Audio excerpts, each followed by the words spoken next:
Leo, an unemployed gambler, shows his frustration after his entire group was wiped out. Suddenly, a notification alerts him of an imminent danger, but he is paralyzed with shock. After a monster of unknown species appears before him, an encounter that will change his entire destiny. Monsters started terrorizing humans after a game called Paradise Haven merged with the real world 10 years ago.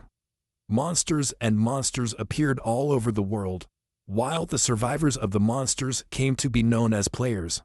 2 hours ago in the unusual area, the group leader ordered his team to collect the monsters' loot. She called Leo and told him to hurry up, while he nodded at her order nervously. Leo's teammates doubted Gis's abilities, convinced that his escape from the uninhabitable zone was nothing more than pure luck, which upset Leo upon hearing them. A unique uninhabitable dungeon has appeared, but no one has been able to complete it yet due to its difficulty level. Leo managed to escape the dungeon and became a player, but he didn't wake up any trades, so he got stuck working as a guide. Luca, a B-ranked jurist, arrived and praised everyone's hard work. He encouraged everyone to continue with the exploration. Leo informed him that they were in an ideal position after Luca asked about the status. He confirmed that they could forage, as the area between Sotibori and the city center only had weak monsters, and she was rich in resources. Luca was confident that he could complete the B-rank dungeon and ordered them to head to the central area. However, Leo panicked internally upon knowing where they were headed and feared for his life. Luca told him to lead the way, but he hesitated. Leo showed his terror to the person. He told Luca that the uninhabitable zone was not an ordinary dungeon, but everyone just stared at him, while he kept suggesting that they gather information about the monsters first. Suddenly, a sharp hand grabbed Leo's neck. Luca picked him up from the ground and told him to listen carefully. His anger manifested as he told Leo to do his job, prompting the jobless loser to beg for his life and apologize. Luca dropped him to the ground and reminded Leo that he was just getting special treatment for having escaped. Leo smiled nervously and agreed to lead them, but it was already pending. Thinking about his escape until he suddenly stopped when a sword was pointed at his face. Luca threatened Leo not to do anything silly and ordered him to lead them on the right path. Leo trembled with fear and promised to do as he was told, while thinking about how bad his situation was when Luca put his sword away. He turned around and felt disgusted after touching an unemployed player. The others laughed at Leo and told him that he should know not to answer to a B-ranked player like Luca. But Leo was still determined to escape. Upon arriving at the central area, Luca pointed out that he did not see any difference. Quietly, Leo called him stupid after they arrived at the monster nest and made sure to escape once the chaos started. Finally, a B-rank monster appeared, showing its disgusting appearance. The players gathered in an area while preparing for the arrival of the monsters. Luca told everyone to calm down as he summoned fire from his hand, underestimating his enemies as easy to kill B-rank monsters. Leo was surprised to see the strength of a B-ranked jurist that was as strong as an A-ranked one. Leo felt envious until his detection ability suddenly reacted. He was sure that it was a monster and it was getting closer, which led Leo to warn Luca that they should escape immediately. This only infuriated Luca until the floor began to crack. The other players were surprised, which made Leo stand paralyzed for a moment. The floor opened up, which caused them to fall. Underground, Luca blamed Leo and suspected that he had led them into a trap. Suddenly, a sinister figure appeared, while Leo was trembling with fear as his detection ability disappeared. Luca's emotion became apparent, but he promised to reprimand Leo later. The monster's giant arm crawled up, asking the players if they wanted to play, which led them to identify her as the monster boss. A notification appears showing your mission to kill the monster and collect the treasure. Luca unleashes a powerful burst of fire, threatening to turn the monster into ashes. Leo was speechless, while the others were shocked after the monster suddenly disappeared. Luca ordered everyone not to let their guard down without knowing that the monster was simply invisible. A cold sweat broke out on Luca as the monster suddenly appeared from behind and crushed the ground. The players were determined to fight and called her nothing special until the monster grabbed one of them. She used her other hands to grab the rest of the players and asked them to play with her. until she threw them against the wall with a powerful impact. The monster let out a sinister laugh as Leo lay on the ground, still in shock afterwards. After the monster killed all the players, she panicked as she couldn't find any information about the monster until she threw a powerful punch. That threw Leo against the wall. Unable to move his body, the monster slowly crawled towards him. She noticed a familiar smell that she perceived while Leo was looking at her in terror. To his surprise, the monster suddenly called him Daddy and asked if it was really him. His surprise was evident, followed by an internal scream, as things made no sense to him. The monster asked him to keep calm until Leo realized that there was probably a way out of this mess. The monster called Susu herself and asked her to go home while she opened a giant mouth in her stomach. Leo's confusion deepened as Susu suddenly became affectionate, but he told her to stop and listen to what he was going to say. As Leo entered his mouth-shaped stomach, he wondered if this was how he was going to die. He fell into an endless abyss, calling it the worst way to die. Suddenly, a notification informed him that he had unlocked a hidden craft called Guardian of Terror. Afterwards, Leo slowly regains consciousness, confused about his life. After being eaten by Susu, he finds himself in a living room and realizes that he is not dead. Then recognizes that he is inside his house. A news report appears on his television, causing Leo to realize that he has gone back in time 10 years before the advent of Paradise Heaven. His amazement is evident when he discovers that he has the ability to rebuild his life after dying. He can't hide his excitement after his prayers were heard until a sinister figure materializes behind him. Susu suddenly appears, startling Leo and causing him to fall to the ground. Susu tells him that she is hungry, but Leo is still paralyzed by the surprise. Susu salivates as she points out its taste, which makes Leo think he's going to be eaten again. Susu suddenly expresses her affection towards Leo before asking him what's for dinner. Leo doesn't find the right words to answer until he rushes to make him something to eat. Afterwards, Susu looks confused as she sees a mountain of chicken cubes. Leo happily tells her that all the food he prepared is just for her. Susu gently grabs him and then snuggles up against Leo to express her gratitude. The anxiety is evident on her face as she wonders if what is happening is real. Susu finally takes a piece of chicken to eat, and she likes the food instantly. Leo imagines that he will be filled immediately after finishing the feast he prepared for him. While looking at his database, he is surprised to see that he has a trade. It turns out that he became a Guardian of Terror, which is a unique F-rank craft, thanks to Susu. She also learns that Susu is a corrupted zombie, and is surprised that she is already a B-rank monster, despite not being fully recovered. This makes you wonder what his status will be once his recovery is complete. Leo wonders if he can control Susu, and if then he could also control other bosses. Suddenly, Susu has entered starvation mode, which means that she will consume any living being, regardless of whether it is an enemy or an ally. Her persistent hunger condition leads her to ask Leo what else she can eat. Leo wonders if the normal meal isn't enough, since it's only been 5 minutes since he finished the fried chicken cubes. He decides to put her in a good mood while patting her on the head, reminding her that sometimes she needs to be patient. Leo tells her that there is no need to rush and that he will let her eat her fill. Machine quietly, while he plans to act like a good father to help Susu fully recover.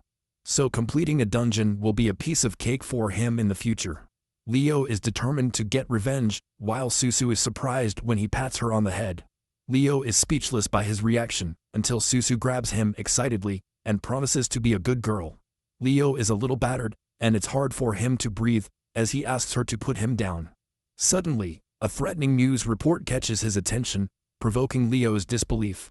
Suddenly, he looks out the window in panic, realizing that the advent of the dungeon is earlier than before. A burst of green energy suddenly erupts in the sky, causing Leo to recognize the scene as the Black Forest.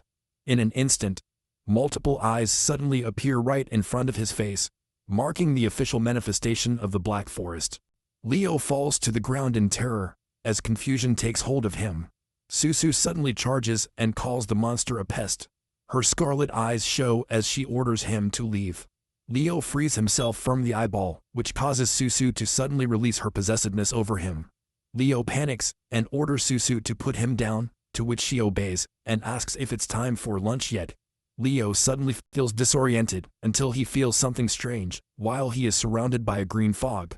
The system warns him about a strange monster, while the curse of the Black Forest is activated, causing his level to increase. Leo is paralyzed with shock, knowing that if he does not complete the Black Forest in 72 hours, he will be confined to the dungeon permanently. Huge vines suddenly appear from the ground, surrounding the entire area.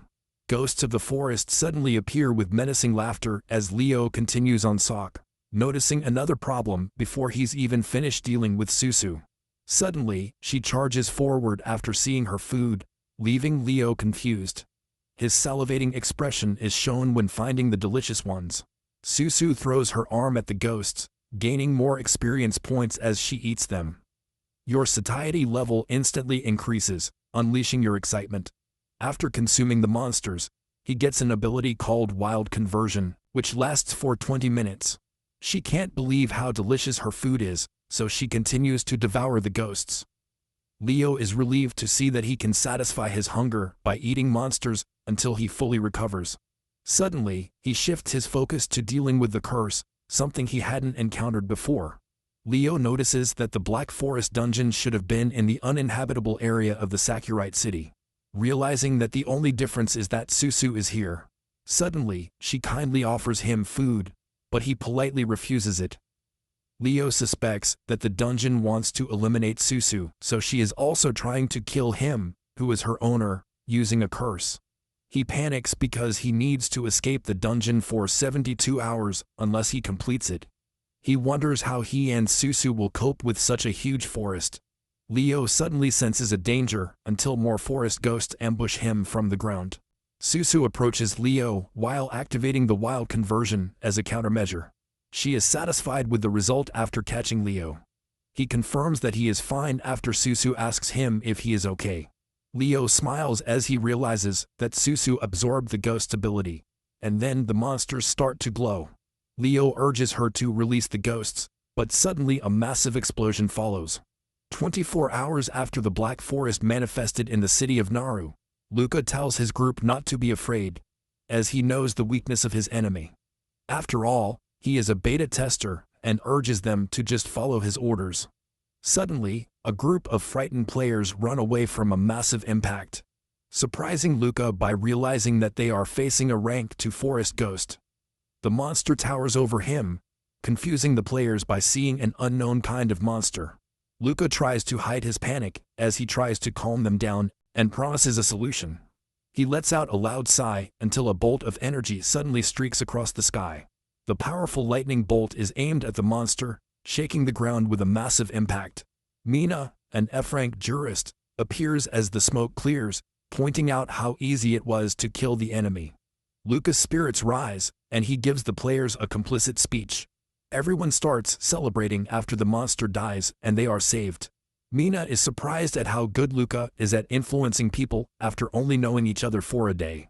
In a flashback, Mina was being abused in an alley by monsters until someone arrived to save her.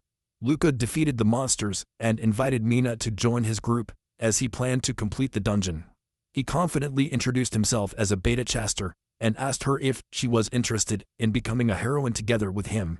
Currently, Mina is questioning her ability to become the world in a heroine while noticing that the monsters in the F-rank dungeon are getting stronger and stronger, and completing it will not be as easy as Luca says. Susu can't hide her excitement as she merges with a gigantic tree, asking Leo if they can do it again. But he is already visibly exhausted. He recognizes that Susu saved him, but he will end up dead if this intensity continues. Suddenly, he recognizes Luca giving orders to his group, knowing that he is not yet established as he will be 10 years from now. Leo thinks that completing a dungeon with him might not be a bad idea. A sudden vibration catches his attention as Susu points out that it is food. More monsters climb up to reach them, terrifying Leo. The trees begin to move, which confuses the players on the ground, disappointing Mina to see how they react to everything they see. Luca looks terrified as the situation worsens until the giant tree cracks. Luca yells at Mina and tells her to run, but she is unaware of the impending danger behind her. The ground shakes after the tree falls, covering the area with dust. Leo gets trapped in the cave-in, wondering if he's still alive.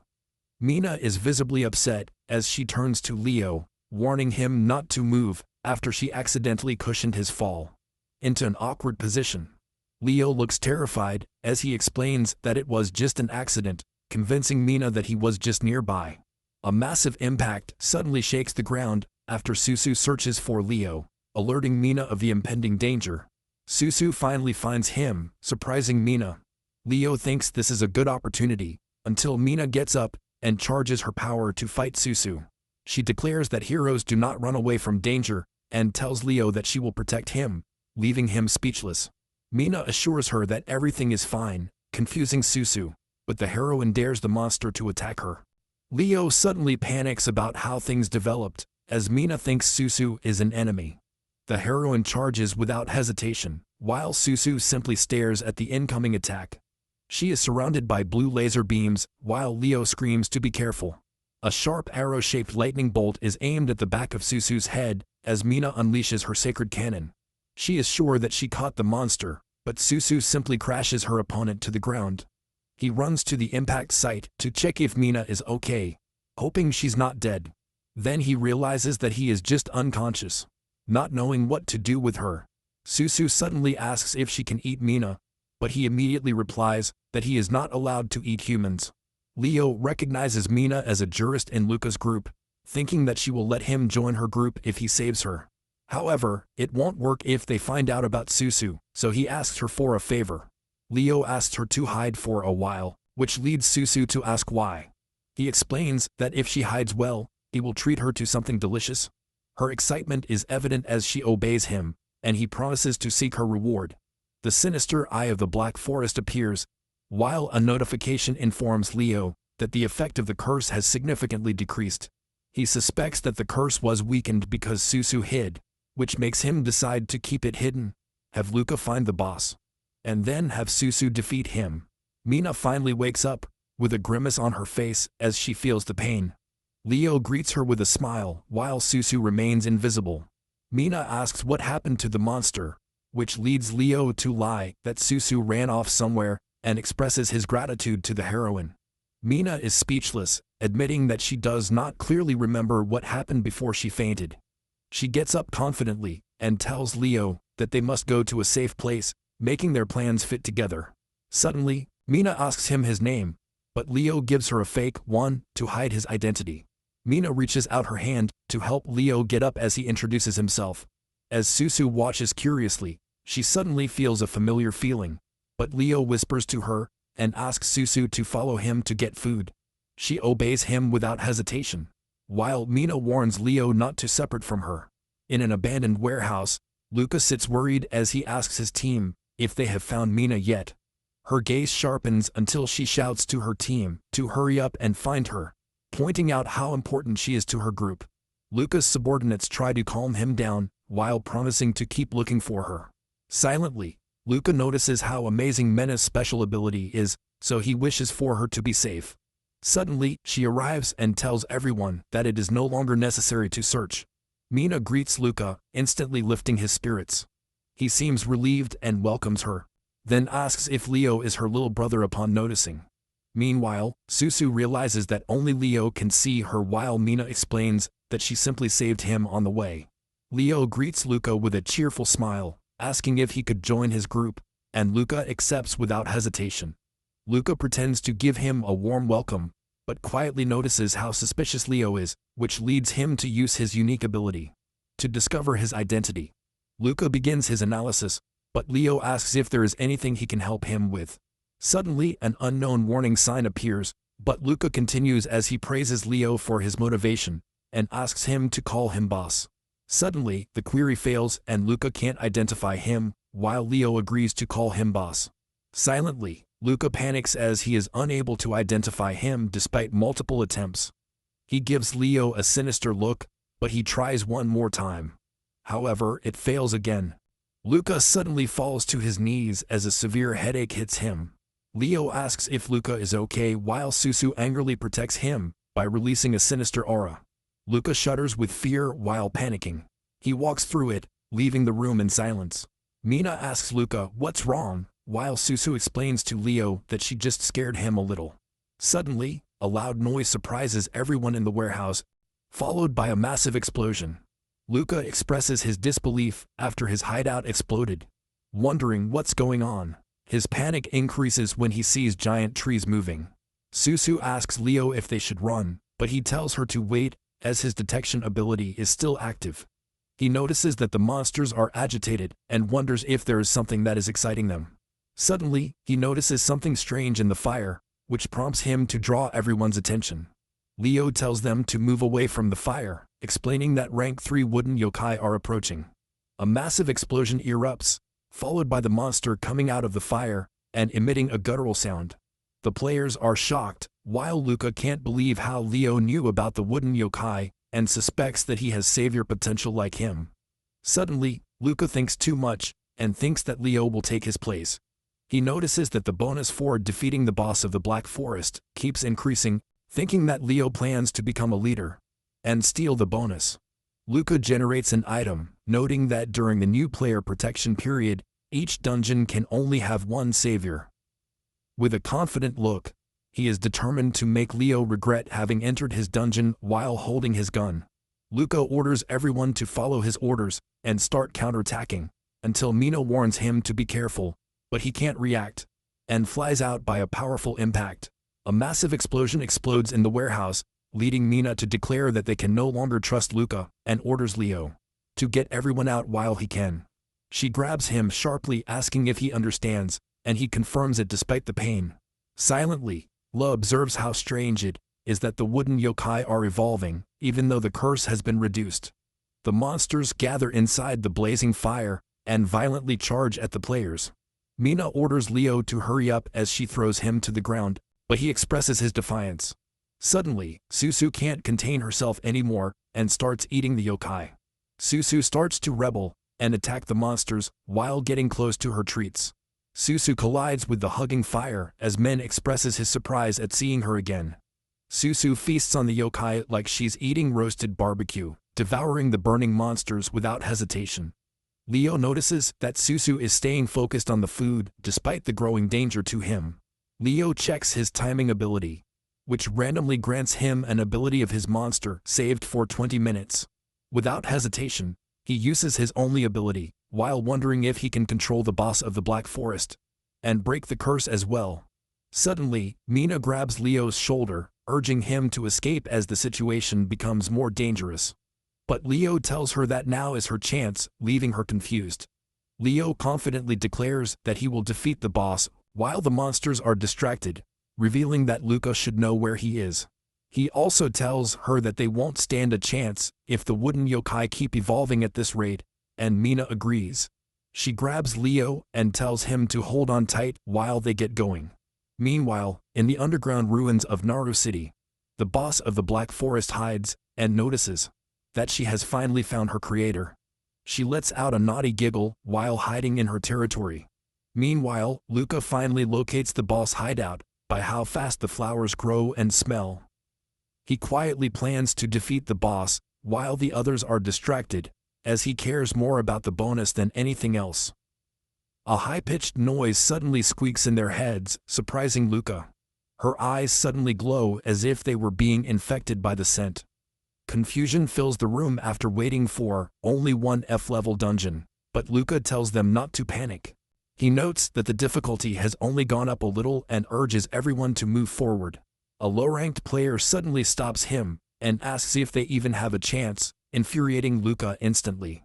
Without hesitation, he knocks the player down after being offended by the question. He suddenly gains a bonus and experience points after killing an NPC. While the system asks him if he plans to acquire the role player's job card. The other players are stunned by what Luca did, but he ignores them, realizing that killing an NPC is much more valuable than defeating the wooden yokai. Lucas smiles ominously and decides to eliminate the rest of the players to get more points. Meanwhile, Leo and Mina have arrived at the place, surrounded by traces of battle. The two are suddenly startled by hearing people panicking and running away. Mina runs to the scene and screams at Luca, who is standing over the corpses. He looks at her with indifference until he smiles and tries to explain himself. Mina is shocked as she reminds Luca of his promise to clean dungeons together, but he is killing his allies. Luca explains that it was they who went crazy, and blames the scent of flowers in the air. Mina asks what happens to the smell, while Luca explains that one becomes the boss's subject once he smells the aroma. So he decided to kill his allies. He suddenly raises his sword, telling Mina that he too fell under the control of the monster, and asks her to kill him. Mina looks visibly scared, and asks if they can't just kill the boss together. Luca replies that it is impossible, but Mina does not accept his answer. Put on and encourages him not to give up. Luca's face darkens when he mentions that there is another way, which makes Mina ask him which one it is. Luca suddenly charges with his sword as he declares he will kill her, leaving Mina stunned. Luca pierces her in the chest, and then immobilizes Mina on the ground. He looks manic as he asks her who she thinks he is to give advice to a protagonist like him. Luca turns his sword as he reveals that he only saved her because he wanted a high-level job. He suddenly tells Mina that he can still fulfill one last role, while activating a job letter.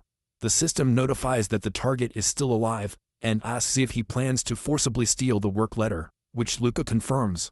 Mina screams in agony as the extraction takes place. Afterwards, Luca smiles maniacally as Mena's S-level card floats in the air. Suddenly, Luca is stunned to hear a familiar voice calling Mina. Leo finally catches up with them, until he realizes that he arrives at a bad time. Luca smiles maniacally, and asks Leo what he wants, but the latter tries to play the fool. Luca is not convinced, and tells him to stop acting, while Leo immediately notices that he is behaving strangely.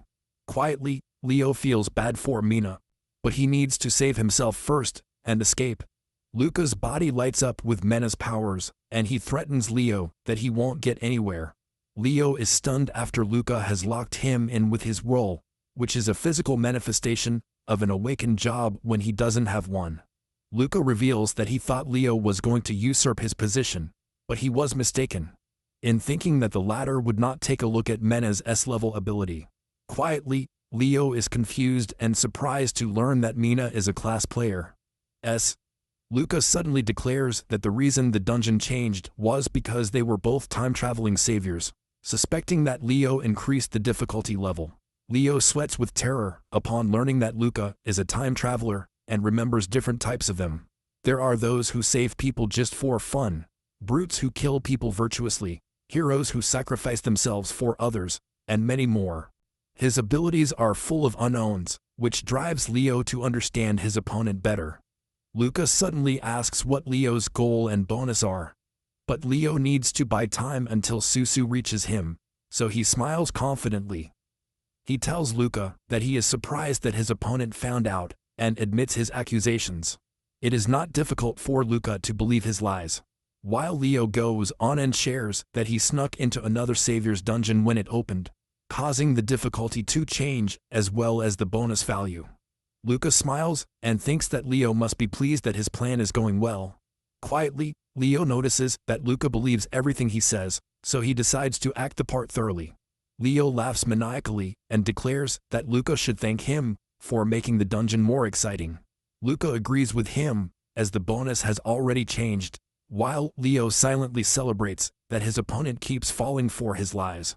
Suddenly, Mena's energy increases as she angrily turns to Leo, believing that he and Luca are in this together. But the latter kicks her to knock her unconscious again. Leo suddenly feels guilty after Mina takes his lies seriously. A notice suddenly notifies that the jurist of level say job letter has been completely obtained. As Mina lies on the floor, Luca finally feels the power of a job. He finds it easier to steal it from an NPC than waiting to wake up, which is a mysterious feeling.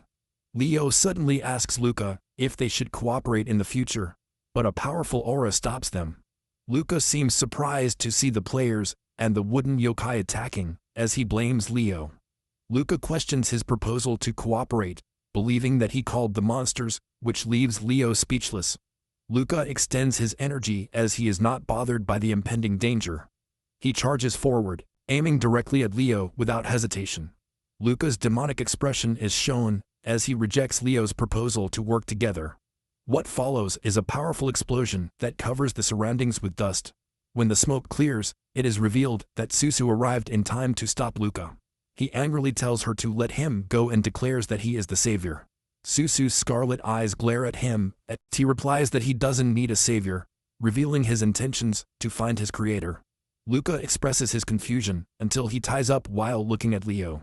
The latter simply smiles and confirms that he is the creator of Susu, which makes Luca panic and give in to his proposal to work together.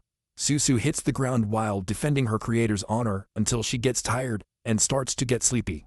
First of all, Leo asks him to take care of the rest of the wooden yokai. Susu obeys without hesitation and starts eating the monsters. Leo is overwhelmed by the number of monsters, but the positive side is that they have not met the boss yet. Leo suddenly runs to Mina and checks if she's okay, but she seems disoriented. Leo is surprised to see his condition until something catches his attention. Susu calls him in a strange way, then grabs Leo while he asks if he's finished yet.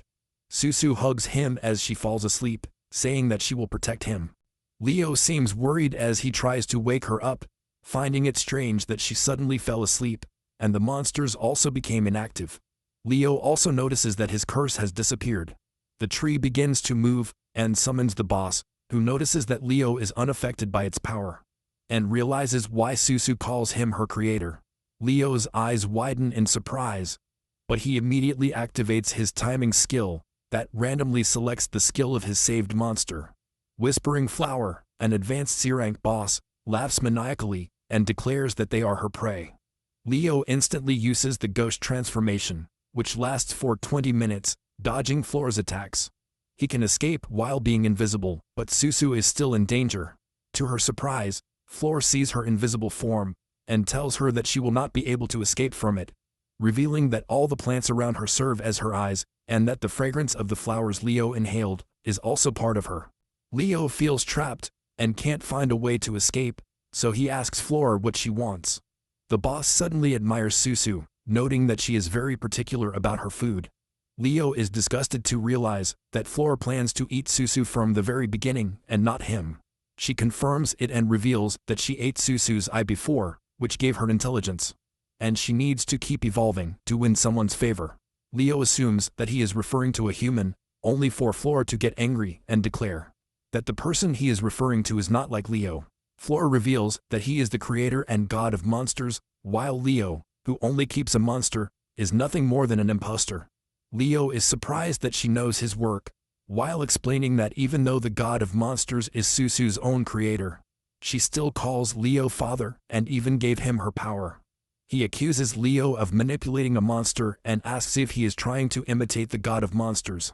Suddenly, Leo finally realizes his real job, which is to bring Floor his food, which makes her stop for a moment. She praises his cunning and promises to keep him alive if he becomes her slave, while Leo laughs and calls it a good offer. However, he insults her and rejects her offer. Flo laughs maniacally, replying that Leo has no say in the matter. Yu makes his vines to attack him, but they only go through his body because of his skill. The system notifies him that he only has 10 minutes left, which makes him panic as the time of his skill is already running out. He rushes to escape from the vines and decides to wake Susu, but Floor calls his subjects to capture Leo. The wooden yokai and other players obey without hesitation.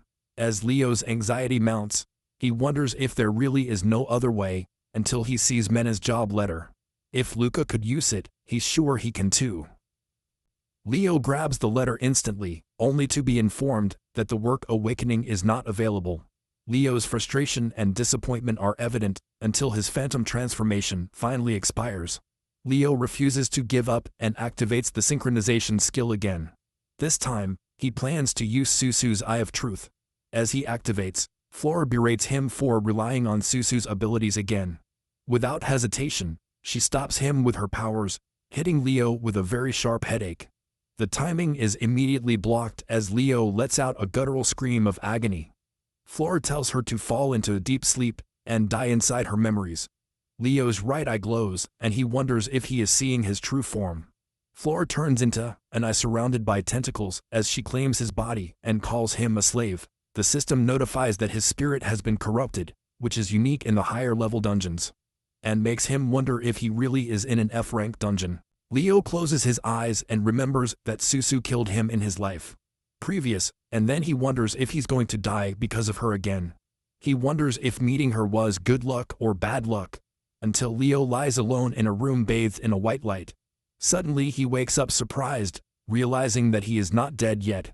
His screen is still active, and he wonders where he is until he hears someone calling something a masterpiece. Leo follows the sound past a random door, prompting him to open it without hesitation. He sees a blurry man on the floor, thinking it's a projected memory. Leo is stunned when the man shouts to rejoice in his new existence and merge his will with theirs. Leo suspects that the man is delusional and creates his own fantasy, while invoking his greatest masterpiece. The man expresses his emotion, but Leo is still shocked. A girl suddenly materializes from the papers, turning out to be a child version of Susu. The man tells her to listen, while he gives her a name, and she innocently repeats his name. The man reaches for her as Leo watches in shock, while the man hugs her and tells Susu to call him father from now on.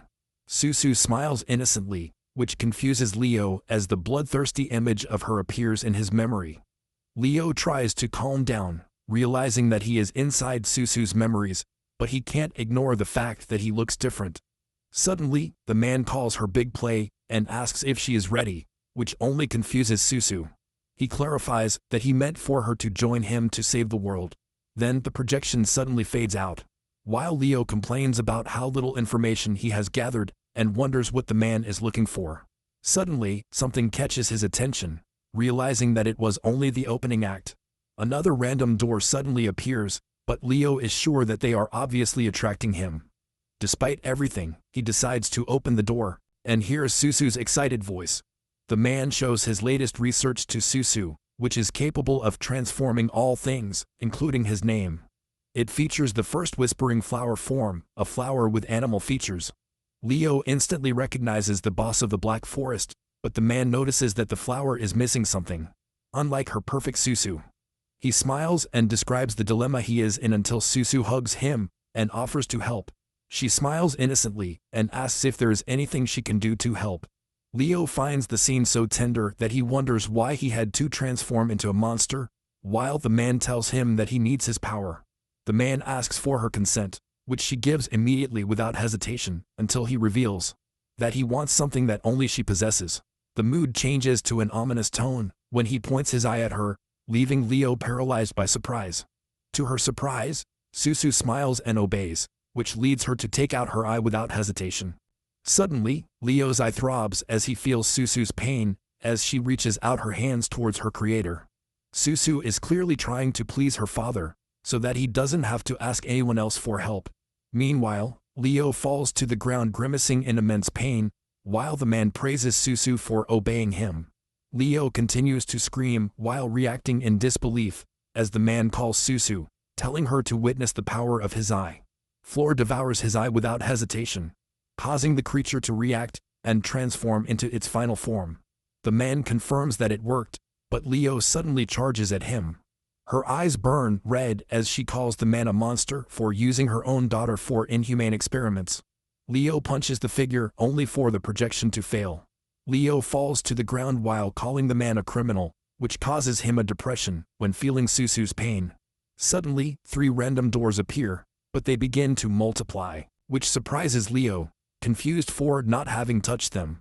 The doors suddenly open, showing Susu's backstory, where she had to sacrifice her left hand after her left eye. Susu feeds a monster, while telling it to grow big and strong. Then she sacrificed her heart, but the man told her that she would get well soon. Then he removed her legs, but she did not feel anything. Even his memories were devoured, which made him forget things. Suddenly, Leo screams in agony as he feels all Susu's pain, realizing that she is monster food. Susu lies helpless on the ground, pitiful and searching for her creator, until a familiar voice asks her how she has been. Susu sees her dad and lights up with excitement because he came to see her. He brings the other monsters with him and calls them to his family, who are happy to see her. The monsters suddenly charge at her to play, but Susu doesn't recognize them and thinks her creator doesn't need her anymore. The monsters feast on her, while the man coldly tells her that Susu has no fix. She screams in agony as she begs her father not to abandon her. Leo tries to comfort her while feeling the same pain she is experiencing, which makes him feel guilty by admitting that Susu was deceived by him and by her creator. Suddenly, the system reports that the Eye of Truth is reaching a 50% synchronization rate. His eyes load, deciding that he will become Susu's real father. Something suddenly catches Flora's attention as Leo greets her and makes fun of her horrible face. The monster wonders how Leo has regained consciousness, prompting her to show him again what hell is like. Leo makes fun of her, but Flower makes fun of him and bets on how long his arrogance will last. Leo admits that he feels pain, but it's nothing compared to what Susu felt. Leo looks down, repeatedly pronouncing the word synchronization. Public abilities are activated at the same time, while their synchronization rate continues to increase. He's finally back in Susu's mental realm, ordering the monsters to stop eating already. Leo warns that he will eat them if they keep devouring Susu, pointing out that it is only fair. Leo charges at the monsters without hesitation, then grabs a huge eyeball and rips it off the monster's body. Leo proceeds to eat them, surprising the other monsters. They pounce on him immediately, as Leo makes fun of how bad they taste. Outside the realm of memories, Leo is still bound and unconscious. The synchronization rate reaches 70%, reaching spiritual contamination, until he opens his eyes and complains that he needs to eat more monsters. Flower wonders if he really wants to be put to sleep so badly, which prompts her to let him enter her memory so that he dies. Back in the realm of memories, he carries Susu over a pile of fallen monsters and gently comforts her. Susu wakes up and recognizes the warmth of her father. Leo smiles at her as he takes on the role of his father. Flower reminds Leo that it's just a memory, but he makes fun of her. She explains that the memory was built by her willpower and that he will die inside, even if he eats her. She mocks him for thinking that a simple human can get away unscathed after absorbing the willpower of a monster. In a sense, her willpower is poison, and she wonders how much Leo will take. Suddenly, his synchronization rate reaches 90%, and he reaches spiritual corruption. Suddenly, eyeballs appear around Leo's face as he introduces himself as Susu's father and tells Flower that his memory is disgusting. Suddenly, Flower calls Leo crazy, questioning his identity while sweating in fear. He just smiles and asks her to put him back to sleep, but Flower gets chills and finally lets him go. Leo gently asks her again, but Flower is trembling with fear. Suddenly, Leo shows his sinister form as he threatens to kill the creator repeatedly. If not, he asks Flower if she is willing to share her pain and disuse. Suddenly, Leo's willpower has overcome the boss as Flower orders silence.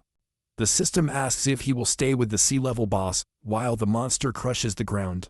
Flower panics as she is unable to move due to her strong willpower. Leo is surrounded by a green aura as he tells Flower to look at his willpower around him, which made him stronger. He pointed out that if Flower doesn't want to play with him, then he will make Susu play with her instead. Susu suddenly regains consciousness and asks who has hurt Leo, but he tells her to play with Flower instead. He tells her that Susu can eat it if she gets bored, which excites the monster. Susu suddenly grabs Flower and asks her who hurt Leo, but the boss denies that it was her doing, adding that Leo did it to himself. Susu doesn't believe his bluff, prompting her to smash Flower to the ground without hesitation.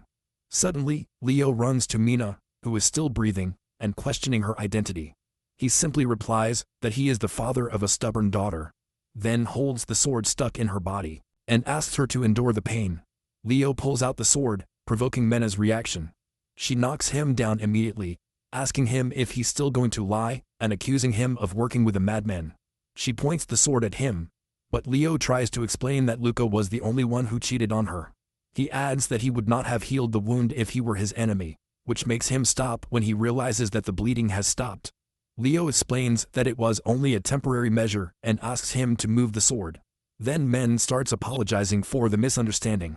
Meanwhile, Susu continues to feast on Flower, while Leo asks Mena if there are any changes in her mind or body. Mina replies that she feels great, but Leo asks her about her work card that Luca stole from her earlier. Suddenly, Mina panics and asks him what he should do, which prompts Leo to give her a risky solution and ask for his strength in return. Mina accepts her condition, surprising Leo by how quickly she responds. She explains that she trusts him after he helped her, which he understands, but silently wonders if she is pure or just stupid. Suddenly, Leo calls Susu, making her approach it without hesitation. Mina is overwhelmed by Susu's figure, surprised to realize that she is Leo's daughter. Leo tells Susu that he has a request for her, then starts looking for flour. Susu replies that she has already eaten it, but Leo asks her to spit it out for a minute. Susu obeys without hesitation, but suddenly Mina covers her eyes, terrified. Susu grabs flour inside her stomach, while Leo praises her for obeying him. Susu drops flour to the ground and gasps heavily, unable to take a breath. Leo looks at flour more closely and communicates to his request to Mina, which is to annihilate the monster. Flour is insulted and tells Leo not to underestimate her, causing him to summon his minions to attack Mina. Susu and Mina are stunned after the enemies come back to life, prompting the former to ask Leo if he can eat them. But he replies that it is not necessary. He asks Flower if she's done yet, but the monster feels even more insulted. She threatens him that she will take him with her when he dies, suggesting that he do everything possible to survive. Leo summons a green orb, while agreeing with Flower with a sinister expression. The light blinds the room, making the enemies stop. Mina expresses her excitement by asking Leo what he did. A shiver runs down his spine when he sees her face covered with multiple eyeballs. He explains that it is the risk he mentioned earlier, called spiritual corruption, that only occurs in more high-level moras, but that there is a method to decrease the rate of corruption. Mina doesn't let him finish talking and grabs his hand, asking if he's okay. He assures her that he is fine, but she insists that he does not play brave, as she considers him like a little brother. Leo looks upset as he silently thinks that his mental age is older than hers. He then turns his attention to Flower and tells Mina that she is the solution. He explains that quest and exploration are the two types of dungeons, and in the latter, job holders can enter and exit freely. The Black Forest turns out to be an exploration dungeon, and one can leave at any time as long as one has a job. But because of Luca, the difficulty changed fact level. He brainwashed the members into fighting each other for the bonus, and stole Mena's work. But the truth is that the dungeon changed because of their, which Leo intends to keep secret. Meanwhile, Susu plays with Flower, while she begs the giant monster to let her go. Leo simply explains that Luca's goal is to defeat a sea-level boss and pick up the item he drops, which is what Mina needs to do right now. She smiles as she finally understands what she has to do, telling Leo to leave the rest to her. Mina asks Susu to release Flower, as she intends to defeat the boss, to which she obeys, and drops the monster to the ground. Mina pierces Flower with her sword without hesitation, clearing the dungeon as the boss dies. However, there is a misidentification with Mena's name, as the system does not recognize someone without a job. The system corrects the error and puts Leo's name in its place. Mina proudly tells him that she has defeated the boss, while Leo thanks her and lets out a sigh. He approaches Mina and tells her that he would like to keep his identity a secret, which she understands. Leo proceeds to hide his player information until the system asks for his player ID. He then decides to use the Guardian name until the system notifies that his bonus is being calculated and will be distributed to all. Once completed, Leo points out that it's time to grant Mena's wish, then proceeds to search for something inside Flower's body. Finally, he takes out the boss's item, which is a spirit-type monster core. Mina asks how to use it and hopes it's not something she has to ingest. Leo smiles ominously as he confirms her assumption, making her tense. To her surprise, Mina suddenly coughs up blood. Susu asks if Mina is dead, but Leo immediately replies that she is not. Her face shows shock as Mina comments that she can't feel her arms or legs and asks if she's going to die. Leo offers to help her immediately, activating the object in his hand. He feeds her the object and promises that he will not let her die. After taking it, Leo is relieved that it is working and that the elemental power around him is building up. He explains that, among the types of cores, gold cores are valued at more than 2 million. He adds that by removing the willpower of the boss, pure elemental power can be acquired. Noting that there were serious conflicts over these items before, suddenly, Mena's body is filled with energy, which makes Leo realize that she is being controlled by the elemental power. A massive explosion erupts and throws him into the air, infuriating Susu for injuring Leo. She asks if she can finally eat Mina, but Leo reminds her that she shouldn't eat humans. However, a sinister aura suddenly envelops Susu as she asks what they should do. Leo is paralyzed with fear at the sight of her aura, believing that she could eat him too if he responds badly. He decides to calm her down instead, and gets her commitment to protect him if things get dangerous. Leo turns his attention to Mina and wonders if he should ask Susu, but realizes that it's too dangerous. He starts to hesitate, as Ella's position is too far away and his willpower won't reach her, which makes him realize that Mena's body won't hold up. On top of that, Leo was already feeling the side effects of spiritual corruption, which led him to depend on Susu after all. He turns to her and asks her to give him a hand, while the monster waits for his orders. He asks her to throw it in the direction of Mina, and, without hesitation, she grabs him by the body, pulling him back to gain momentum, but he reminds her to throw it slowly. Susu doesn't listen to him this time, and throws Leo like a baseball, and it turns out that he likes his throwing. Leo enters the huge force field, crashing into the target with a powerful impact. Leo finally grabs Mina and tries to wake her up before slapping her to come to her senses. Mina finally wakes up, still disoriented, while Leo lets out a sigh of relief. He points out to her that she was about to become a real plant person. His embarrassed face is shown as he observes his situation. She asks him to look away, but he promises that he has not seen anything.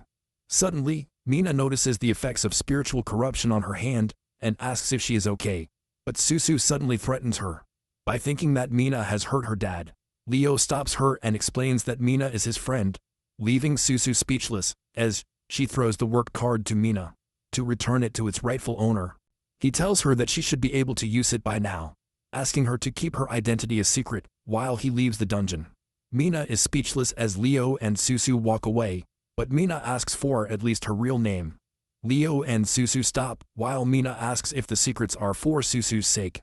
The fact that he even accepted spiritual corruption for her. She wonders if he is a human or a monster. The eyeballs appear again on Leo's face, as he too would like to know the answer to his question. He looks at Mina while Susu is holding her body and asks her what she thinks, but Susu replies that he is simply her dad, leaving Mina speechless. Leo finally reveals his real name and asks Mina to be nice to him the next time they meet, leaving a smile on her face as they part ways.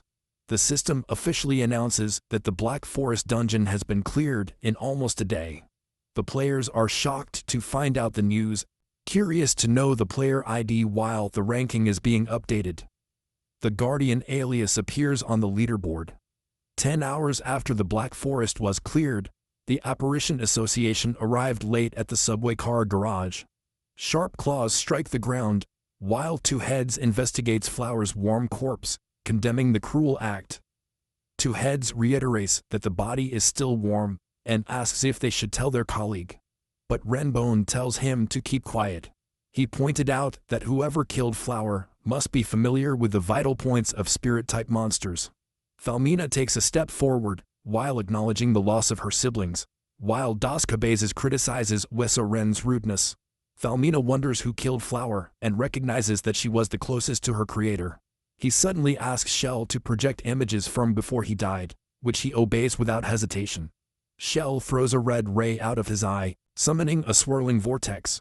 A recording of Leo talking to Flower appears, revealing his multi-eyed form, as he wishes to see the god of monsters. The Apparition Association watches the footage until Flower's final moments, while Renbone cannot believe that his sister was killed by a human child. His power increases after Leo insulted his god, but the recording suddenly shows Susu protecting Leo. Falmina recognizes Susu as the first-generation monster and the Queen of Destruction. Confusion fills the atmosphere, while Falmina suspects that Leo is a superior being to Susu. Falmina's excitement increases, as Susu and Flower are basically gods among monsters, and Leo must be the leader they've been looking for. His energy skyrockets as he declares that dungeon survivors like them need a monster like Leo. The other monsters begin to feel terror from Falmina, but she recovers instantly and suggests contacting Leo, as she believes he is the reincarnation of the Great Being. Falmina summons Dal, who is the one with the most human aspect of all, to approach Leo and determine his motives.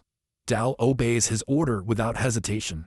Meanwhile, in the Job Holders Cooperative, players share their opinions about Guardian, who cleared the dungeon of the Black Forest. They are wondering if it really was a beta chaster and hoping to get more information about it. Meanwhile, Mina looks at the leaderboard and comments on how strange Leo's player ID is. Suddenly, Jen from the cooperative comes up to her to ask Mina something. Jen reveals that it is about the Black Forest dungeon that Mina managed to escape from. Annoyed, Mina reiterates that she already gave them the information she knew. But Jen clarifies that this time she asks about the player named Guardian, leaving Mina speechless. Quietly, she thinks that whoever clears a dungeon will attract a lot of attention, and Leo predicted that things would turn out like this. But she honors the fact that he entrusted her with his secret. In an abandoned hotel, Leo decides to rest and wonders if there is any change in his condition. He points out that he reached level 5 at one time, but his profession is still level F, which leads him to blame spiritual corruption. Leo examines a mimic crystal, a unique sea-level object that can change into attack, ranged, or defense form. By infusing it with willpower, the object glows before him, amazed at how the weapon transforms. The object turns into a bright bow, but he realizes that he needs to take care of another matter. Leo talks about the impure eye he got from the fight, which contains Susu's memories, and which turns out to be a rare sea-level item. He summons Susu and tells her that he has a gift for her.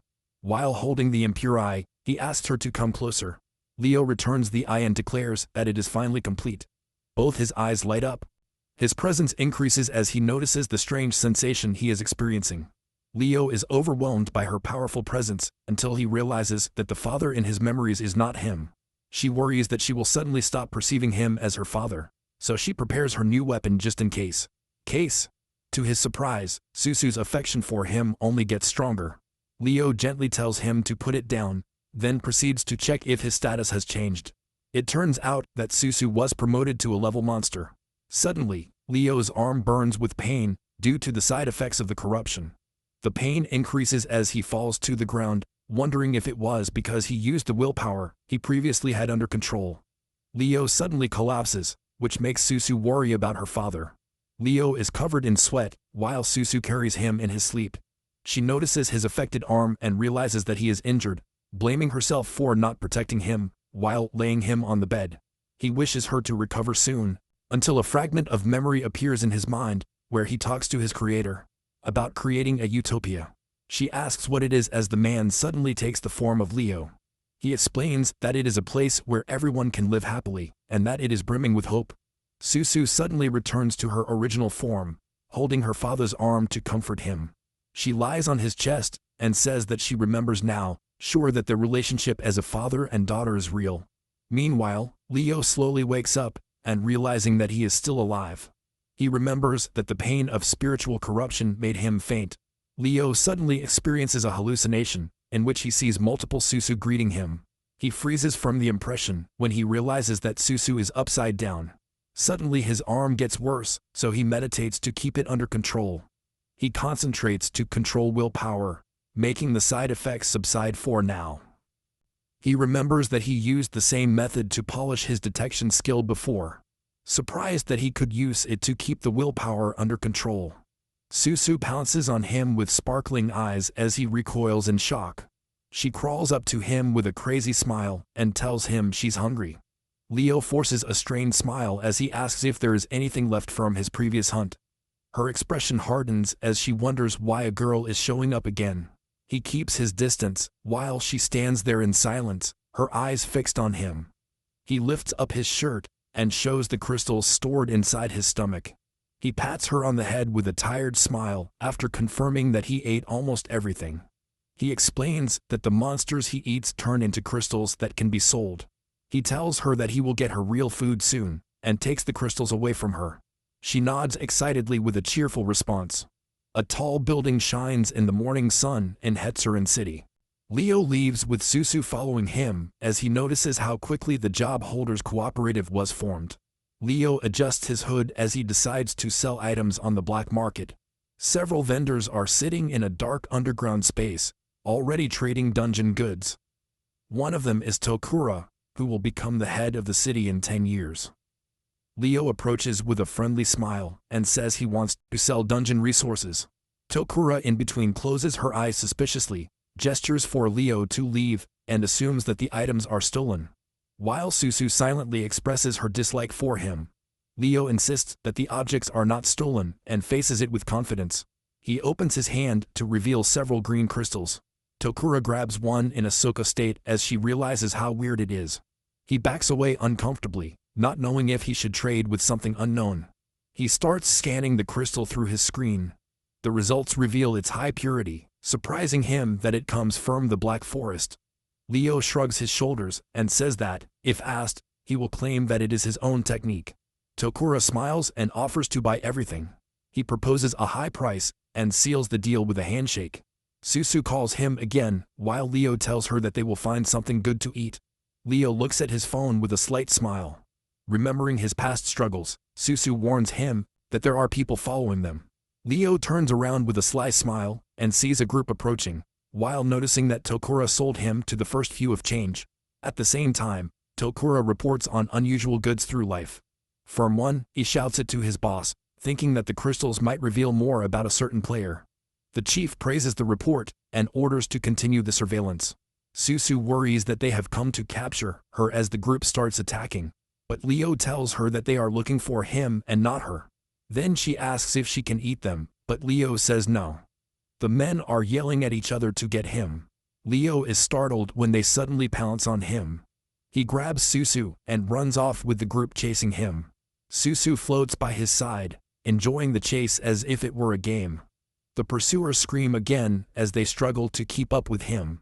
Leo grits his teeth and says that the chase is endless before telling Susu to head to the rooftops.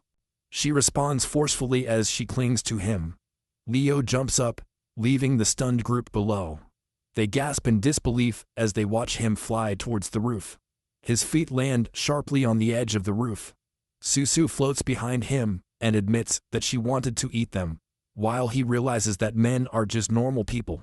Leo smiles smugly as he realizes that the group must have seen his previous exchange. The men advance angrily while shouting at him. Leo calls Susu as they prepare to escape. Leo prepares himself as a man falls in front of him with overwhelming force. He looks up and sees several individuals with powers running towards him in the air. He looks at them askance and wonders who they are. One of the men casually greets them from above. Another steps forward and introduces himself as someone from the Black Owl Company, while telling Leo to cooperate. Susu floats next to him and says impatiently that she already wants to eat. Leo narrows his eyes and decides he'll get this over with quickly. He learns that the attackers are carriers of jobs from the Black Owl Company and wonders why they are chasing him. Meanwhile, Dao waits in a crowded square and calls in search of his targets. He manipulates and tells the crowd that they are his friends. He bewitches the surrounding people while bright threads bind them under his control. He asks the crowd if they have seen his friend, as he stands quietly in the center. Then he manifests an illusion of Susu so that they have a reference of his appearance. Several controlled people step forward as she blithely says that they are her best friends. His tone turns sinister and he orders them to go get them. Meanwhile, Nina hears a recruitment call for job bearers and gets ready to leave. She looks around, alerted by something strange. She runs quickly while talking on her phone, confused that no one else seems to be in a hurry. He arrives at a foggy area and sees several civilians, hypnotized, approaching her. She stops when she feels someone's gaze on her. He looks around and realizes that the strange energy affects the entire street. She turns her head again, convinced that someone is watching her. She finally sees the mysterious woman and is impressed by how beautiful she is. It is. He greets her awkwardly and tries to greet her as Dal approaches, but she disappears instantly, leaving Nina confused. He shrugs and says he has to hurry to get to the headquarters. Dal shows up again and says he has found what he was looking for. Feel the lingering strength in Mina, including the scent of the Black Forest.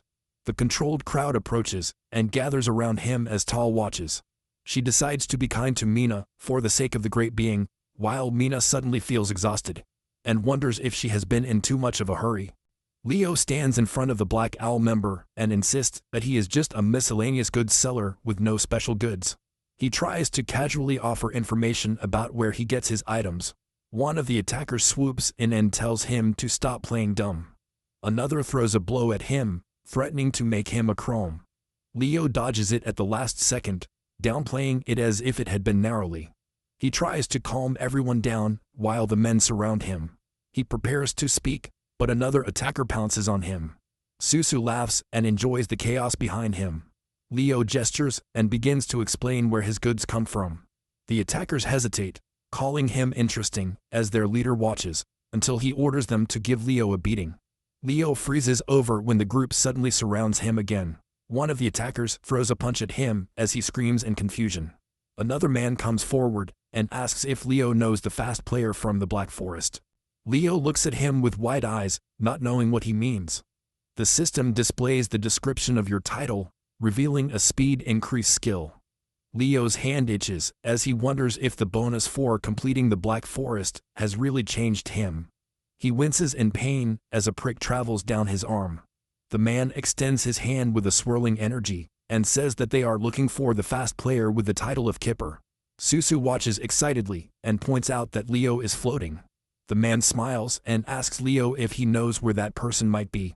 Leo recoils as Katsu, one of the members of the Black Owl Company, tells him to hurry up and promises to let him live if he gives him the answers. Leo stumbles and asks why they are looking for that person. Silently, he studies Katsu's clumsy spiritual attack and decides to play along with him to get information. However, Leo suddenly panics when he notices Susu bursting out behind Katsu with an angry look while telling Leo to give up. Susu roars at him while Katsu laughs and orders Leo to reveal everything he knows. Leo yells at her to stop as Susu's aura intensifies. Katsu recoils in shock when her presence oppresses him. Another attacker panics and points out that something strange is happening to Leo's face. The latter apologizes and says that almost made Susu reveal herself. Katsu screams furiously and unleashes his power, declaring that the contemplations are over. The others activate the magic amplification and increase their strength. Katsu grits her teeth and orders them to tear Leo to pieces. The whole group charges forward with a roar. Leo studies his wind-enhanced speed and rates it as a problematic skill. Meanwhile, Susu begs for food, while Leo checks his starvation warning and tells him to hold on a little longer. He turns around and reminds himself that he needs to get Susu something to eat. An attacker pounces on him, and Leo notices how fast he is. Another jumps as Susu's spirit form protects him. Surrounded, Leo sighs and agrees to fight properly. Leo invokes spiritual energy and says, "This makes things easier." The explosion knocks down the attackers with an overwhelming spiritual attack. They panic when their bodies stop responding. Leo looks at his hand as Susu's hunger gets worse and says he needs to feed her as soon as possible. He then calls Katsu and demands a monster item from her. He shakes and tells Leo not to think he has already won. He casts another spell and tries a stronger attack, while Leo stands his ground and praises his impressive skill. He calls Susu to support him and says that his enemy has a lot of food. Susu rushes over and happily says she will help. Katsu stumbles backwards and angrily asks if Leo has learned his lesson. Leo stands his ground as Susu smashes him to the ground. Then, coincidentally, he asks about the monster items again. With Susu hovering behind him, Leo warns that if he doesn't have any, everyone present is going to die. Terrified, Katsu collapses and offers him everything he has, begging for his life. Leo inspects an object and notices that the arm of a rot-eater is quite expensive. Katsu reluctantly tells him to take it and that it's all his. He also realizes that Leo can make objects disappear and fears that Leo might erase them in the same way. Katsu tells him that they are at peace and tries to calm things down. Leo smiles and asks for information about the fast player. The group hesitates, while Katsu says the reward is 6,000, tempting Leo to sell himself. Leo frowns and says he doesn't want the company to suspect him. Katsu sweats nervously, while Leo qualifies the situation as a predicament. Leo explains that he despises the fast player because that person is the reason he ended up like that. She asks Katsu if she wants to finish the same, and shows him the bonus item she received, but he backs off and says he'd rather not. Suddenly, Katsu's device lights up and stops when he notices a recruitment call. Leo checks the urgent notification with a calm smile, while Katsu reacts with surprise. A huge red energy rises in the sky as the players gather to see what caused the emergency call. Leo advances to take a look with the others, while Susu floats behind him. He asks if joining the assembly is a problem as he turns with a cold stare. The men accept awkwardly, raising their hands as they nervously welcome him. Leo happily asks if they should get going. A loud crack opens in the sky as the dungeon rift forms over the city. Fuji, the mayor, recognizes what is happening as his secretary calls it the sign of the advent of a dungeon, and suggests evacuating the city. He points out that the city has not reached the required level for such a dungeon to appear. The players gather as the officials announce that strong fighters are gathering. Leo examines the crack and assumes that it could be an incomplete or large-scale dungeon. Susu floats behind him and suddenly calls out to him. Her eyes sharpen as she claims she smells like someone familiar. Leo stiffens and whispers family, confused. She confirms it enthusiastically as he looks at her. He decides to stay and investigate, thinking he could learn more about Susu's origin. Katsu approaches and greets him casually. The group reports that La Masmorra is said to have a destructive potential, although it does not seem so. Leo asks with a smile if it is allowed to share that information. Katsu replies that he shared it to make up for his previous lack of respect. Leo remembers the previous dungeon disasters that hit the country. He seems worried as he wonders how the company knew so quickly about the new catastrophe. Katsu officially introduces herself as she walks by his side, highlights the job bearers present, including a well-known redhead. Katsu calls Harua a B-level dragon tamer. She smiles at him in response, while Katsu admits that they have invested in her. Leo immediately recognizes her from the future and thinks that everyone gathered here are future bigwigs. Katsu offers to help Leo if he ever looks to invest, but he replies that he will consider it, quietly pointing out that he could have accepted that offer if he didn't have a Suso. Suddenly, Anna, a B-level perceptive, arrives and pats Leo on the head as if he were a child, asking him if he is also a work carrier. Anna offers him a place on her team, as its members are full of beauties, leaving Leo in an awkward situation. Katsu suddenly informs Anna that he is recruiting Leo right now, while the latter furiously asks Anna to release him. As Leo gasps for air, he recognizes Anna, who will become a fallen emissary due to his mysterious ability. Anna tries to convince Leo, but Roa stops his captain and calls him shameful. Anna is visibly hurt, while Roa lets out a sigh of disappointment. Suddenly, he stares at his captain and warns him that he will kill him if he keeps acting strangely. Anna finds his scolding pleasant, which makes Leo think he's crazy.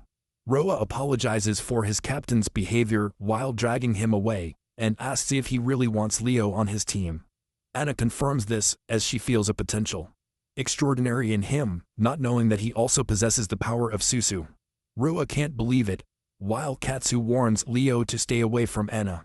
Suddenly, Susu excitedly calls Leo, revealing that she has already found them.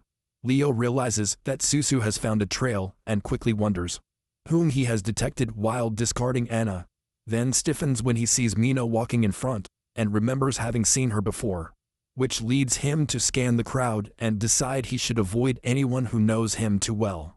Susu pulls Leo's sleeve while a woman smiles subtly nearby, followed by Doll's glamorous appearance under an umbrella, which causes Susu to call him to look. While Leo turns confused and stares at her, insisting that there is nothing unusual.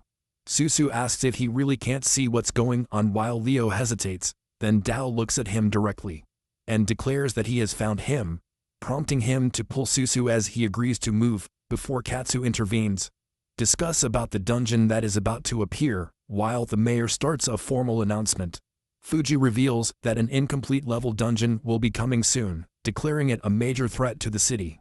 And while the mayor explains the preparations of the cooperative, Katsu reacts to the rank of the Masmorra, while Leo casually points out that he is only a C level, while the nearby adventurers listen attentively, while the mayor tells them He asks if they will face the Masmora or retire. The mayor calls all the job bearers as his speech continues with the question of how they will respond before the name of the new dungeon. Fairy Tale Kingdom appears, leading the group to comment that the entrance looks different than usual, and Katsu orders everyone to stay alert and report anything suspicious thing. Leo begins his inspection while imbuing his eyes with spiritual power, but is worried to see that Susu's behavior becomes unstable again, just before a fire projectile goes off and hits the nearby players, causing chaos as the group panics and realize that they are being attacked. Katsu activates combat mode and invokes a magic circle to create a counterattack opportunity, dodging incoming projectiles while reacting in shock, only to be hit by an explosion that sends him flying. After which he thanks Leo for the help. While recovering on the ground, Leo studies the glowing energy and warns that normal methods will not work, as the enemy is at least D-level, just before a monstrous presence charges with heavy steps and declares that he has found a prey, fully revealing himself as Leo evaluates the creature. And he admits he could be a troublesome opponent. The monster growls that vivacious prey are his favorites and prepares to hunt, pouncing with overwhelming force, as his movement shakes the area. As the other players retreat in fear, Leo concludes that he can't depend on Susu right now, only for her to suddenly come to her senses and ask if she can eat them, to which he reluctantly gives permission. Susu lunges forward as her body bursts into red energy, swirling with a monstrous hunger as she attacks wildly, overwhelming the area as the hunter looks on in disbelief, and her attack sweeps the surroundings until the final blow lands and pulverizes the target. The monster's body explodes from Susu's attack as the player looks on in shock, praising Leo for returning the attack so easily. As Leo narrows his eyes and turns to the movement behind him, only to find Susu floating over the wreckage and happily chewing on the pieces, while he sighs and decides to just accept it. Katsu admits that they cannot compare to him, while Leo is given permission to handle the monster's remains however he wants.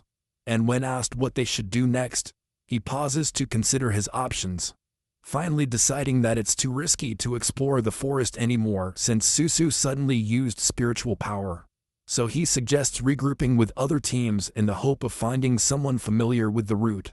Katsu simply follows suit and silently notes that they should treat Leo with care, while insisting that this is her chance to build a relationship with him, making Katsu responsible for keeping a close eye on him as his boss. He warns that Leo knows his secret, which forces him to wonder if he should plan to kill what and if he is even able to do it. The boss dismisses the idea as impossible, as Leo knows too much, and instead orders him to identify whoever is backing Leo's moves, but warns him that he will be eliminated if he fails. And just at that moment, the La Masmora fissure becomes active, attracting the mayor's attention as new activity emerges. And a report arrives that 6 teams are currently working to clear it.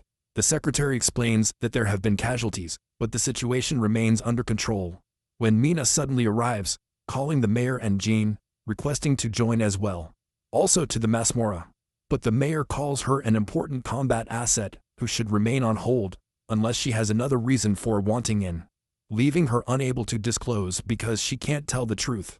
Mina considers using Luca's story as an excuse as she explains that the fissure looks like the forest black, and that a stranger might be pretending to be a gambler, pointing out that the Masmora might show up earlier than expected. And after the mayor agrees to prepare a team, Rua's group analyzes the red energy, while Anna complains that her back is on the limit. While the others respond with amusement, Roa turns to the captain who requested her for this role and orders him to stay quiet, then activates her detection ability to locate the target, unleashing a strong spiritual explosion that spreads through the area, while calling them pests for interfering. The explosion knocks down the nearby monsters as they moan in pain, confused about what just happened. While Roa asks for a moment to recover and admits that maybe he used too much power, feeling that the Masmora has a strange atmosphere and wondering if she is rushing too much. Determined to hurry up and see her older sister, she remembers a moment of the childhood in which Susu happily offered him handmade toys, only for his imagination to turn him into an image of Susu surrounded by others, while he accuses Roa of looking for them too, and laughs that he found them first. Frustrated, Roa clicks her tongue and opens a case, while muttering that they should wait. He then powers up to full strength and announces it's time to move, causing his group to cheer, as he asks which one of them is the leader. Before a massive purple surge erupts deep in the forest, Dal emerges from the energy, gracefully descending from above, and although he returns in his damaged dress, he smiles, saying that his cost was high this time, as he examines the bodies scattered around him, wondering aloud if all his new companions have been annihilated. Dal activates his power, releasing a purple mist that forces the fallen hunters to rise up again under his control. As her eyes sparkle and her bodies move unnaturally, she urges them all to get up, only to stop when she feels something strange. A sudden explosion catches his attention as nearby survivors panic from the force of the approaching threat. A chilling voice announces the start of an enchanting hunt, and a monstrous hunter captain emerges from the fog like a nightmare, dragging his swords as he approaches his next victims. The monstrous hunter captain lunges with terrifying speed, tearing one of the fleeing men to pieces and feasting on the heavies, pieces scattered everywhere. While searching for their next prey, the remaining adventurers panic. But just as he charges again, Leo tries to stay calm, reminding himself that, compared to the overwhelming presence of her, this threat is nothing. Meanwhile, check on Susu, hoping that she will wake up soon before the shadow of the hunter captain looms over them. A conjoined unborn ghost appears as Captain Hunter declares that he has run out of patience, preparing to unleash another attack. The hunter captain announces that the group will now serve as dinner for the child-shaped monster writhing next to them, causing everyone to panic as the grotesque creature prepares to consume them. Leo quickly instructs his allies to ignore the smaller monster and keep aiming at the hunter. But before they can act, the creature receives an order and unleashes a powerful suction force that draws everything into its gaping maw. As Katsu is being dragged away, Leo urges him to aim at his mouth, only for Katsu to realize that he cannot activate his spiritual power. With no other choice, Leo decides to use his trump card and changes to his form, Thou shape, preparing a decisive shot. He fires a powerful blast directly at the monster, and the impact explodes into a blinding green explosion. The explosion sends debris flying as the monster squeals, and Leo is thrown backwards by the pressure of the wind.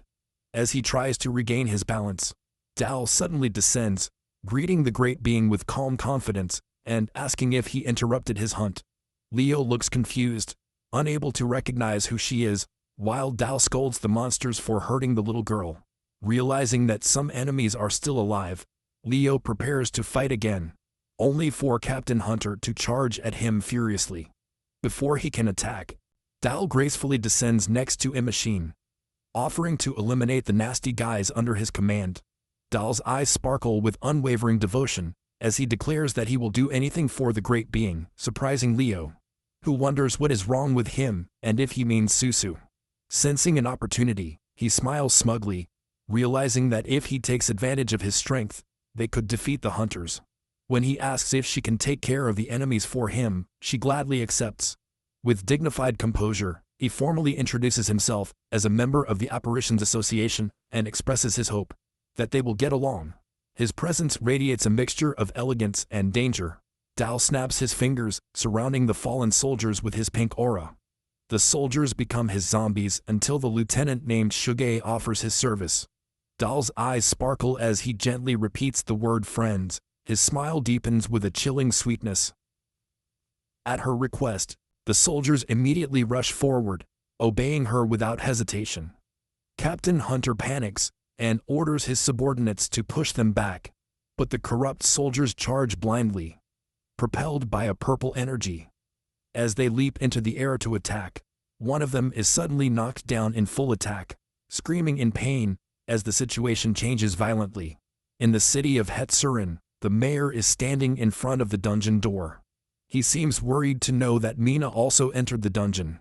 His assistant runs to him, bringing serious news. She says that the players who had been registered as dead revived everything simultaneously. He seems distressed to hear this as we watch the mind-controlled crowd extend their influence to the monster. Soon, it is also under the control of Dal. She welcomes all her new friends, while Leo asks if they are still alive.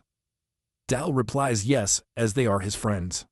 Katsu, meanwhile, is impressed. Believing now that Leo can handle corpses, the young man is shocked, but then realizes that the others cannot see Dal. She's standing there asking if she needs anything else. He asks why he is the only one who can see her, and if she did something to them. She replies that if she wants everyone to see her, then she can make them all friends. Leo declines the offer while wondering what his problem is. He asks her if she wants something, and she says she already has it. She puts her hand on his shoulder and says it's her friendship. She smiles, saying it's the most important thing. Leo pretends to be happy to hear this, but now he is sweating profusely. She thinks she'll have to get Susu to take care of her. Just at that moment, the zombie girl wakes up and says that her tummy is full. He goes to Dal, and the two ladies greet each other. This is not what Leo expected to happen, and he asks if Susu knows her. His partner says no, so he wonders if Dal is the one he saw in the square. He couldn't see her then, so he wonders why he can see her now. Katsu then asks if they should head towards the fortress. Leo hesitates as Susu's condition is still unstable. As a result, he worries that the guys in the company could be wiped out. According to rumors, there are 4 knights in the fairy tale castle. If the enemies outside are already so strong, then imagine the power of the 4 knights. Therefore, he decides to use Dal to clear the castle, and then take care of her. He calls her a friend, and asks her to guide them to the castle. She is happy to obey, and says that all her hypnotized henchmen will help too. Leo gives the order to advance, while we see the castle in the middle of the forest. Inside, there's some commotion coming from a room. We see piles of gold coins on a table where loads of animal creatures are gambling in what turns out to be a casino. The werewolf and Little Red Riding Hood announce that new faces are on the way. She looks at a crystal ball and says that the unwary number 1 has already entered the castle. Number 2's team has been wiped out, and so has number 3. He has also disappeared. Then he mentions that there is now a 5th team led by Nina. Finally, he says that the one to watch is the unwary number 4, led by Leo. The wolf suggests that they bet on whether he manages to get inside. Whoever wins gets the rights to the human team. Whoever has the most wins will keep his brain. Leo and his team are now exploring the inside of the castle. He is glad that they got in easily as they are heading to the casino. Susu says she is tired and will get smaller. He gives her permission, and she proceeds to shrink. He wonders if his power is restricted in the castle, and he asks her how she feels. His companions, meanwhile, think that something is not right, since they cannot feel any spiritual power. He sees that everyone is weakened, but he is glad that he is better off than the others. Unwanted guests to the castle receive a restriction. Leo then asks Dal if he's okay. She seems puzzled by his question, so he says it's nothing. She is not restrained, so he realizes that she is a boss monster or maybe something else. He keeps wondering about her, while everyone evaluates her situation. Katsu hears something and then tells everyone that something is coming. Certainly, there is a monster at the end of the corridor, quickly moving towards them. The tip of his sword scrapes the ground as they see that he is a sea-level centaur knight, and Katsu and the others look on in fear. The knight's eyes glow red as he spots the intruders and charges straight through them all. Leo is able to avoid the attack. Susu asks if they should run, but he says no. In the casino, the monsters watch with glee and can't wait to see the humans destroyed. Dal asks if Leo has any orders. He asks if he can help her, and she says, of course, and her eyes proceed to sparkle. The beasts in the casino can see her and are shocked, as she is Her Highness, the Dal Monster Queen. They wonder why he is with the humans as his hypnotized henchmen arrive in the hallway. The hunter captain opens fire on the centaur, who raises his shield to protect himself. The projectiles are blocked, but Dal takes this as an opportunity to put his strings to it. They connect to the gentleman, who then screams as she tries to take control of his mind. She asks him to submit and be her friend. The centaur asks why he is here and then flees in terror. Dal is shocked for a moment, then wonders if she has broken him. Leo thanks her for her help and then smiles at her. The monsters in the casino are all watching. and now they have become quiet and tense. The monsters start complaining about how incompetent the knight was.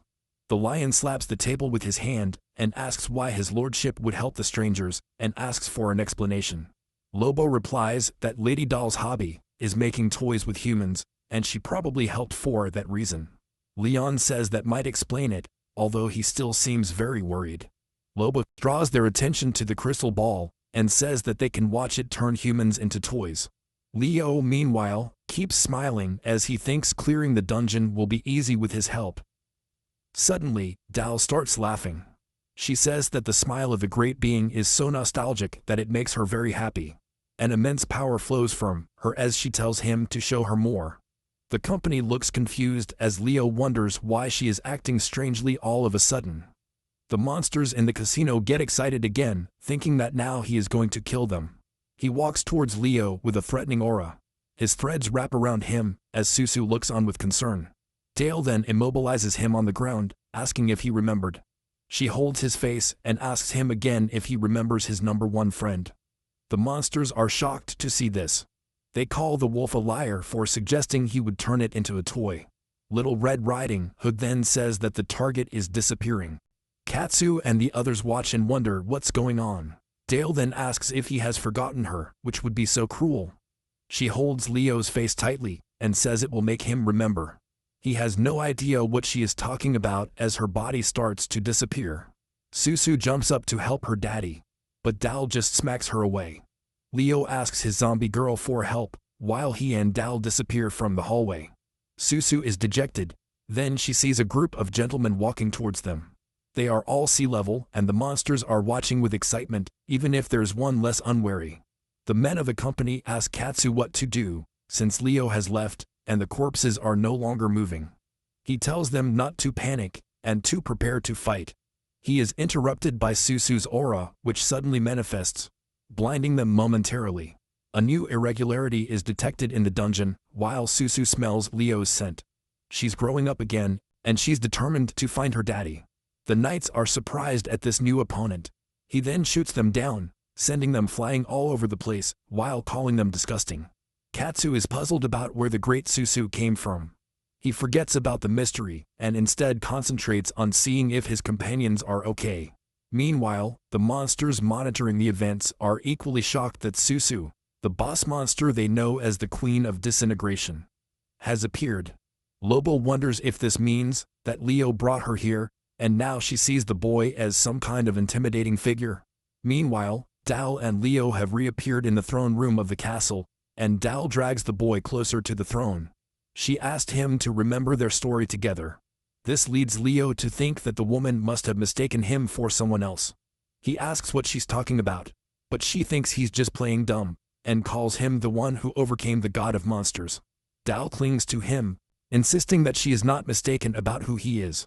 Leo can tell that she has a connection with Susu's father and thinks that he is that man. Dal shows her that the one sitting on the throne is a lifeless mannequin version of herself. He calls it his real body. She asks him if he knows her original name. Leo is nervous about not being able to answer that, and he worries about what will happen to him if he gives the wrong answer. Dal insists that I say his original name. It seems that he will get angry if he answers incorrectly. She says that since they're best friends, there's no way she wouldn't know. Leo is sweating. He tells the woman that there is no way he can answer her. This angers Dal, who accuses him of forgetting who she is.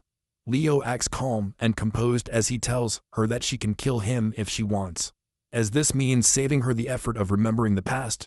He asks her how much she remembers about him. Dal replies that he remembers that he had many children, and that she was one of them, but he finds it hard to remember more. He can't believe I've forgotten so much about him. Leo tells her that the god of monsters must have altered her memory the same way they did his. Dal tries to process that this is all the fault of the god of monsters. Leo thinks about how he simply took advantage of Dal's memory problems to allay her suspicions about him. He puts his hand on her head and tells her not to get discouraged because it's not the fault of any of them, but of the god of monsters. Suddenly, a wall explodes. From there comes Susu, who has found Leo. Dal suddenly charges at Leo and says he will use everything necessary to make him remember his name. The status window notifies Leo that Dal is the head of the fairy tale kingdom, so he sees no other option but to use his power against her. He uses his spiritual energy to create an energy barrier that protects him from Dal. Dal just goes through the barrier and puts his hands on her face. Susu sees her father in danger, so she uses her spiritual pressure to keep Dal away from him. Dal asks Susu why he has stopped her if they know each other, and even knows that her real name is Geet. Susu calls her a liar and says that Geet is the dummy. Dal sees that she only recognizes her original body as Geet, so she puts a dancing mask on her face and pulls out daggers in each hand to prepare for battle. Leo can notice that he has become stronger thanks to the mask. She now realizes that the only reason they entered the castle in the first place was that she was returning home. He hates her for not realizing that he was with one of the 3 bosses of the fairy tale kingdom all the time. Susu tells Leo that she brought a lot of her friends. Katsu and the others then appear through the hole in the wall that Susu made. Dal pulls out multiple strands of energy. Before Leo can figure out what they are, he needs to block Dal's dagger attacks. She asks him if he remembers anything now. Susu hits Dal with her huge hand, only to realize that she caught nothing but air. Dal reappears in front of them. Leo insists that he give up, as he has no chance against so many of them.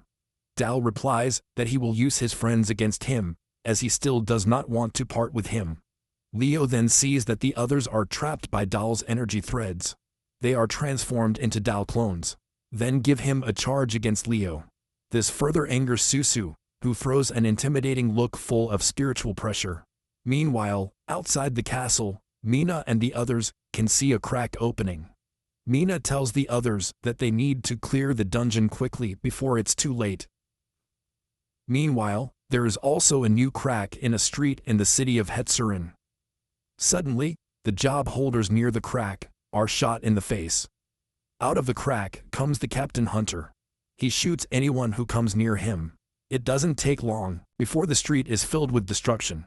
Meanwhile, in the casino of the fairy tale kingdom, Wolf and the other monsters pay all their attention to Little Red Riding Hood to find out if she has already found the Queen of Disintegration. Suddenly, one of the walls breaks down. Roa and his team enter, acting like friendly passersby, saying goodnight. Roa looks around and is disappointed that she hasn't found Leo yet. Lobo tells her that she is being arrogant as a mere human by daring to enter his territory. Roa is insulted because he calls her a simple human, and becomes so enraged that he gives off the presence of a giant dragon. He uses his swords to kill many monsters. Seeing her so strong scares the wolf so much that he suddenly acts submissive and calls them casino vips. He sees the monitor in the form of an orb and asks what it is. Lobo responds that it is their entertainment device that allows them to observe the humans in the dungeon. She asks if they can find an arrogant purple-haired teenager with him. Lobo instantly tells Little Red Riding Hood to look for the boy. The monitor shows Leo. Roa looks intimidating as she demands that Lobo tell her where he is so she can invite him to her team. Lobo is about to respond, and a tremor appears. Roa feels a powerful spiritual pressure and thinks it must be Leo. Roa runs to the window while she tells Anna that she will be back. He jumps out of the window and falls from the top of the castle, and uses black spiritual energy to transform into a creature with sharp claws and long, wild hair. Meanwhile, Leo is pushed back by an explosion. He is sent towards the other doll clones, but they all resemble the Whispering Flower, the boss of the Black Forest. He realizes that spiritual corruption is distorting his perspective. There are so many, and they come from all directions. Leo pushes them. Still, the doll clones charge at him. He is able to evade their attacks with his Eye of Truth skill. He discovers that everything they do is clear as day to the now, so he is able to defeat them in quick succession. The moment he defeats the clones, they return to being the humans they were possessed before. That motivates him to wipe out all the clones. The other clones see that Leo has become invisible and wonder if he is using Susu's ability. She is amazed that he can use the power of others and expects nothing less from the person he calls his friend. She attacks him with her energy threads, but Leo dodges them. Summon a bow and arrow.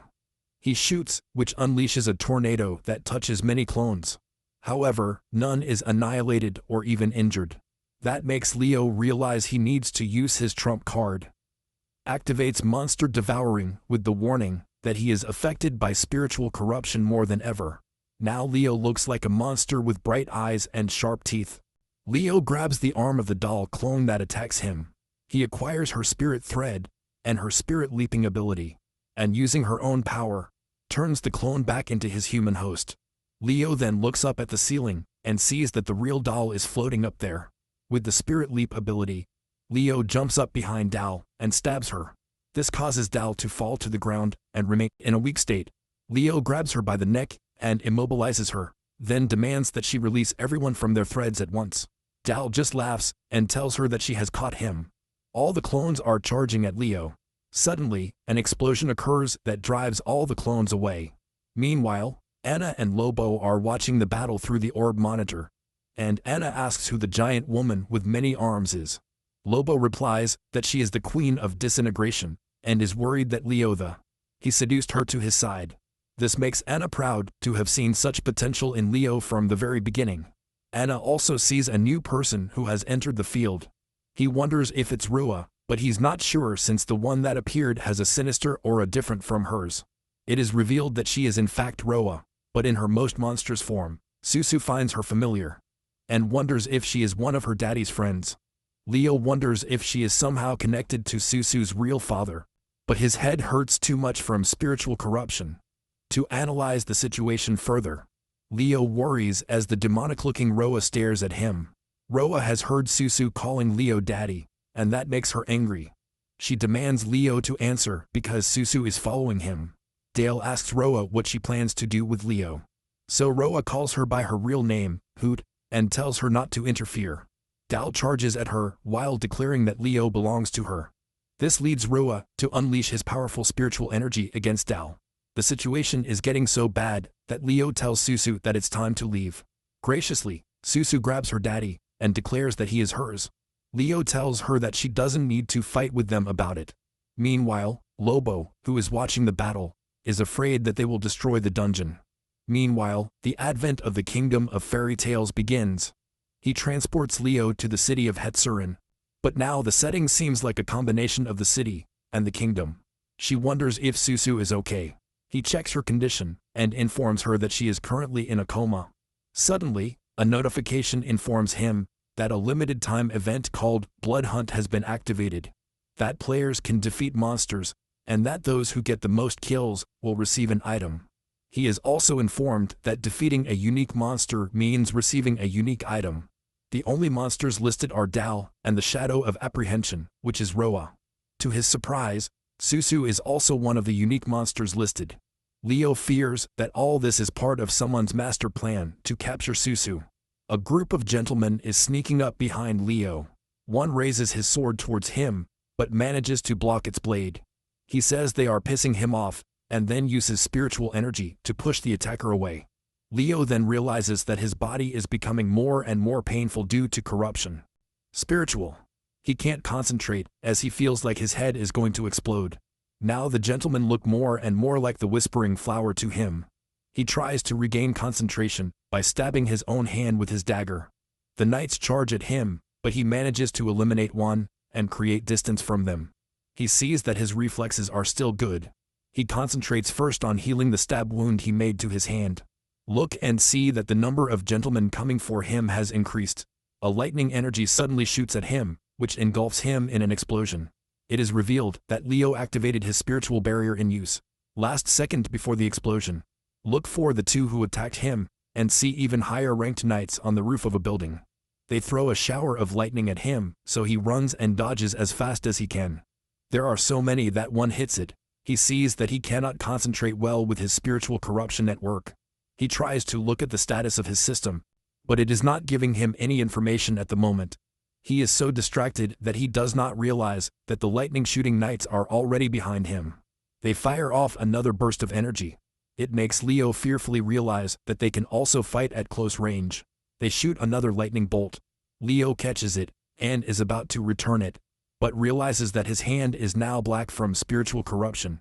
Meanwhile, the knights are charging at him. Just as the knights are at point-blank range of him, he throws the lightning, causing an explosion. Then he grabs the helmet of one of the knights with his blackened hand to transfer the spiritual corruption to him. He discovers that the gentleman he touched is in agony until he dies. He realizes that high-density spiritual corruption can easily wipe out monsters. He challenges the other gentleman to approach him. Leo steadies himself and declares that if the enemy does not come to him, he will take the fight to them. Jumping down with a surge of strength, he crashes into the armored knights with a powerful kick that shatters the ground, sending shockwaves through their ranks. The impact shakes her formation, and one knight attacks in retaliation, only for his sword to violently crash into hers weapon as sparks fly. Leo's attempt to summon an ally fails with a system error, while his attack is blocked. He turns the situation around and decides to try a different method instead. He activates a glowing-eyed summoning ability, provoking a response from the system, while Lobo furiously orders his subordinates to kill him for ruining his bed. As they surround Leo, Lobo rants about how Leo seduced the Queen of Disintegration and made her his ally. Frustrated that his own plans were ruined, Lobo notices his restraint being broken, thanking Leo for causing his untimely appearance and promising to separate Leo's head from his shoulders as payment. He unleashes a violent surge of red energy that sends shockwaves throughout the field, while Leo strikes back by channeling spiritual power to summon the force and fuse monsters into a stronger form. Green vortices spin around it as bright nuclei appear, and after multiple successful invocations, the system demands confirmation despite repeated errors. Leo shrugs and presses confirm anyway, causing the spinning cores to fuse together in a massive meltdown.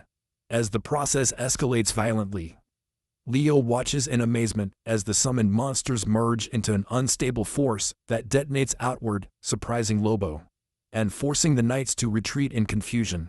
Lobo berates his knights for their incompetence, only to be interrupted when the fused monster emerges from the ground. In a burst of green power, the shockwave throws the knights into the air, leaving the wolf stunned as pieces of the fused core become embedded in the ground. A knight-like glowing monster rises out of the smoke, brandishing green energy as it grips and prepares for battle. The fusion knight emerges with power as the system announces a successful monster summon of a Birang creature, causing the ground to shake with every step he takes. The werewolf looks on in disbelief, unable to comprehend what Leo has done. As the system rapidly increases Leo's experience points, amidst the chaos, Leo steadies himself and prepares to activate his summoning ability again as the battlefield shifts in his favor. Leo calmly explains that he can forcibly summon monsters using spiritual power and fuse them into something much stronger, finding it appropriate for his current appearance. He locates the werewolf and confronts him with a sinister smile, which makes the monster wonder if Leo is still human. Around the same time, players all over the city start receiving sudden system notifications related to new events, unaware of the carnage unfolding nearby. The players gather in crowds as the notification of the event spreads, each receiving the announcement of the limited-time blood hunt, asking if they want to participate. As countless fingers press yes, the digital matrix around them bursts into cascading lights, and the outskirts of the city light up with lightning and explosions as the event is forcibly activated for everyone involved. A vortex of blue and black tendrils attracts Leo as the system welcomes him to the blood hunt, dragging him through a chaotic dimensional shift. Another participant is swallowed by the same energy, and the system declares that the magnificent festival of slaughter officially begins, marking the beginning of a new deadly phase. A bright golden explosion erupts in the sky as the monsters are thrown backwards, and the shockwave crashes to the ground with a deafening crash. Mac, an A-level battle maniac, steps forward impressed by the power, but confidently declares that he will still get first place, as lightning bolts gather around him. Standing over the huge beast he subdued, he warns everyone to stay out of his way unless they want to die. The surrounding players panic as they recognize him as Mac, a high-level battle maniac, realizing that with someone like him here, they won't get any kills. Max turns at the sound of approaching footsteps and sees a swarm of shadowy hunters running towards him through the smoke. One of the monsters leaps forward, receiving a bright golden explosion from the front as his eyes widen in surprise. The explosion engulfs the creature in a blinding flash, and moments later, a glowing figure emerges from the light, radiating overwhelming power. The glowing figure lands next to Mac, making him groan in annoyance as he realizes that this will be a problem. Psst, and a level holy emissary steps forward with a divine glow as her staff buzzes with power. Suddenly, there is a change in the atmosphere, leaving Mac and Pez bewildered. An imposing mutated monster roars at her, but she dismisses it as an irritating insect, and instantly disintegrates it in a flash of light. Mac protects herself from the shockwave, only to realize that she is much stronger than it seems. Someone apologizes for the sudden increase, explaining that she rose in rank and floats in a glowing barrier, while the surrounding players look on in disbelief, introducing herself as Auric, an S-level wits master, who he admits that he has not gotten used to his new strength. He suggests that everyone compete to see who gets the most kills first. Meanwhile, Leo confronts the werewolf over the rubble, taunting him and asking if he has lost his nerve. Enraged, the werewolf lunges down in a violent charge. The werewolf screams that Leo is nothing without the Queen of Disintegration by his side, but Leo smiles and challenges him to fight directly. The monster roars and lunges only to be hit by green arrows of spiritual corruption, piercing through his body. Leo calmly moves forward as the werewolf screams as corruption spreads through him. The werewolf tries to laugh off the attack, claiming that humans are weak, but panic takes hold of him when he notices that his arm is deformed uncontrollably. Leo explains that spiritual corruption affects the mind, proudly pointing out that it has already driven several gentlemen crazy. As the corruption reaches the werewolf's face, Leo mocks his grotesque new appearance, driving the monster to agony. The werewolf collapses and begs for mercy, but Leo simply comments that it wasn't that hard. Standing over him, Leo realizes that the system wants Susu and the dungeon-born monsters dead, which means all the players are being forced to hunt them down.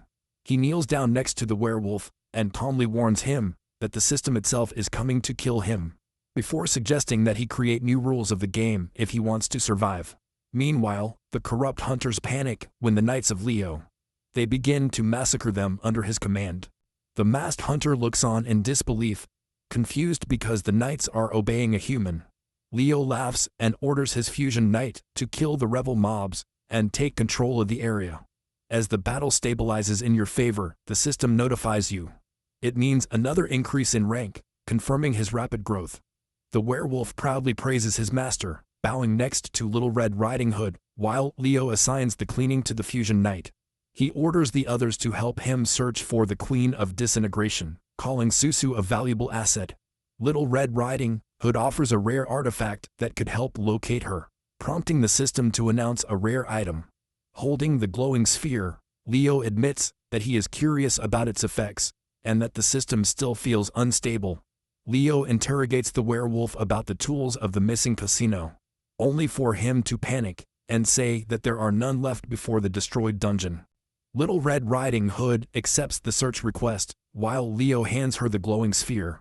The werewolf then presents a mask he found in the ruins, identifying it as Lady Doll's object. Leo realizes that the mask he stole is reacting to his spiritual power, and watches as it begins to merge with him. The green energy seeps into his body until the mask completely synchronizes, prompting Leo to try it out. The werewolf comments on the good flow as Leo activates the mask and prepares to test its effects. With the mask suppressing his spiritual corruption, Leo notices that even his headache and numbness have decreased. The werewolf asks if they should look for other objects, and Leo orders them to locate Lady Doll as well. After recognizing the order, the system recalibrates and displays the classifications of the blood hunt, proving that it has recovered. An explosive impact shakes the area as another arrival approaches, surprising the werewolf. Mac takes a step forward, confused by Leo's alliance with the monsters. Ask for Leo's ID, only for Leo to respond as his bright green eyes reveal that a new player has entered the field. Leo apologizes as he activates his new authority, stating that under the new rules, players are banned from entering. Surrounded by obedient gentlemen, he claims that they do not need players and politely tells the newcomer to leave. Mac yells at him, calling Leo arrogant and mocking his attitude. Mac unleashes a solid barrier and brags that the knight's weak attacks cannot reach him, claiming that he is invincible. But the knight's attack with unexpected force, overwhelming him as he panics over his strength, realizing that his power exceeds a level. The system then notifies that Leo has repelled the Mac battle maniac and earned a score. Leo orders his knights to throw the defeated player out of the dungeon, reaffirming the rules. Any Doro monster player who refuses to submit will be eliminated. As the system announces the score he earned, Leo notices how it keeps awarding him points. When the werewolf asks for new orders, Leo quickly assigns him control of the merged knights unit. Shortly after, a countdown timer appears informing Leo that he has 12 hours left. Seeing the new time limit, Leo declares that they will take full control of the Masmorra. His knights immediately begin to suppress the enemies. And while they continue to clear the area, Leo checks his updated status, noticing that her spiritual power is in the negative and seeing Susu's condition worsening. She decides to wait for information from Little Red Riding Hood.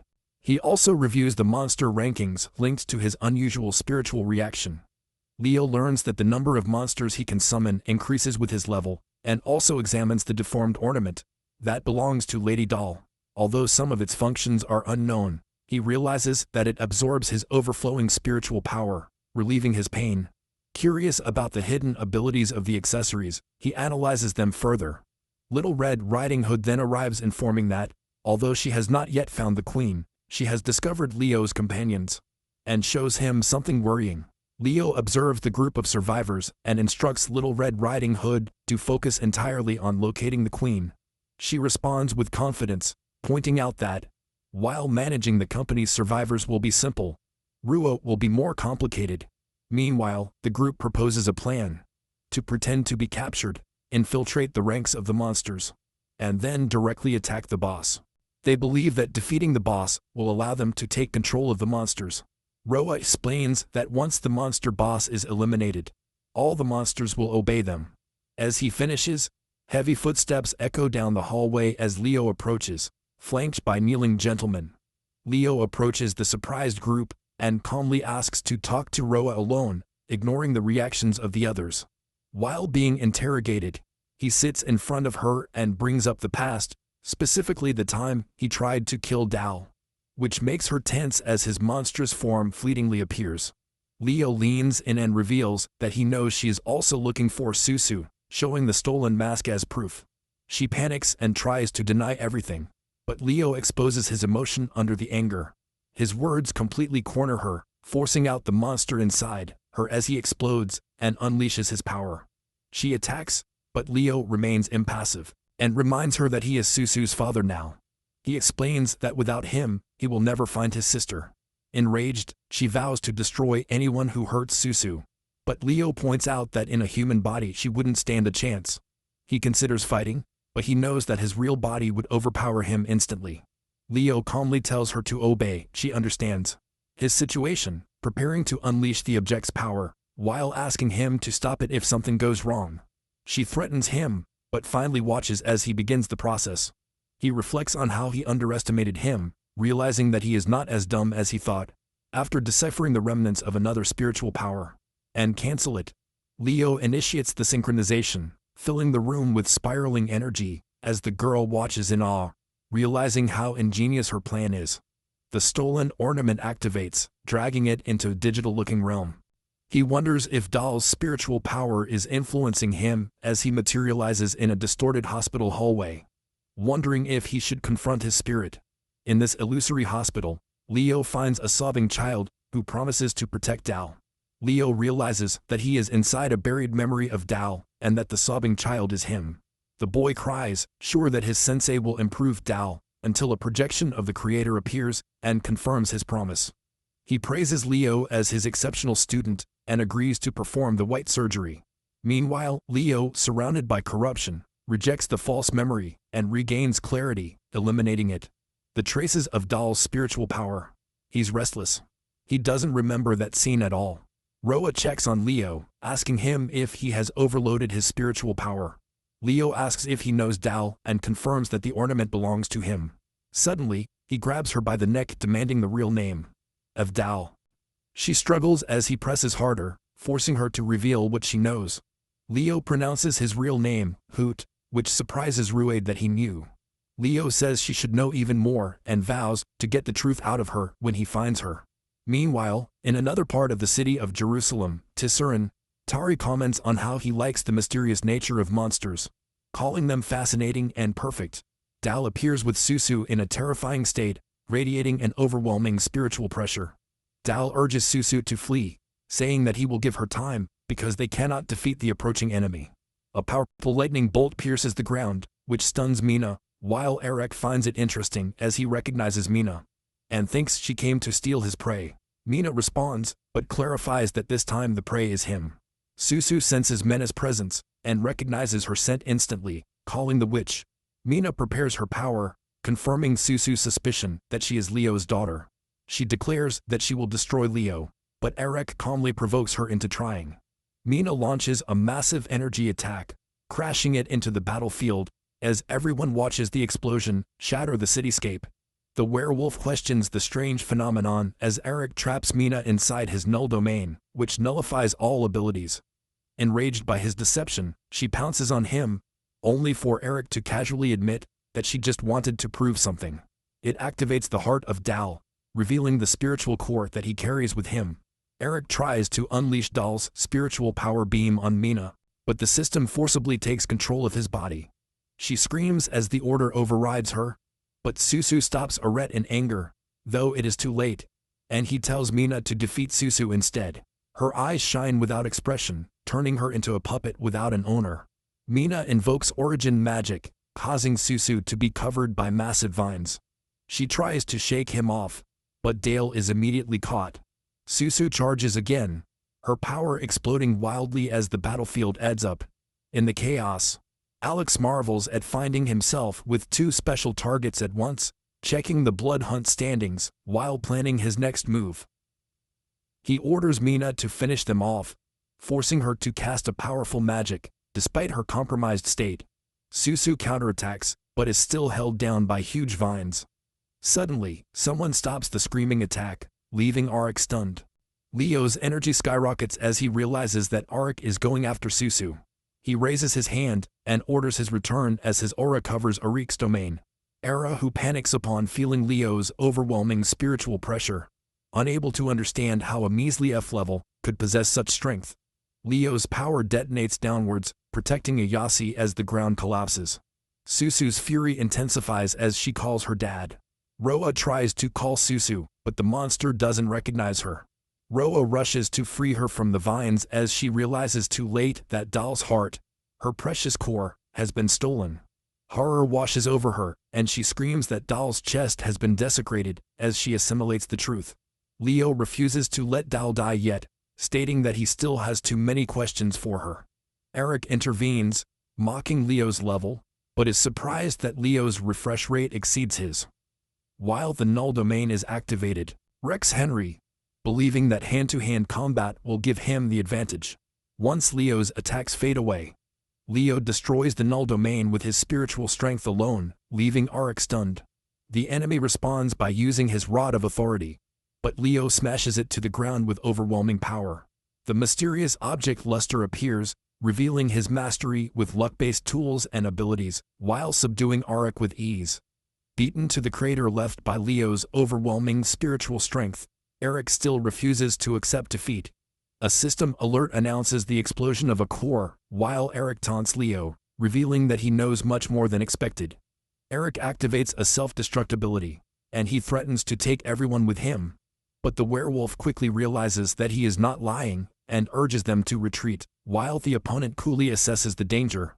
While Leo calmly acknowledges the situation, the core explosion is abruptly aborted, due to extreme spiritual corruption.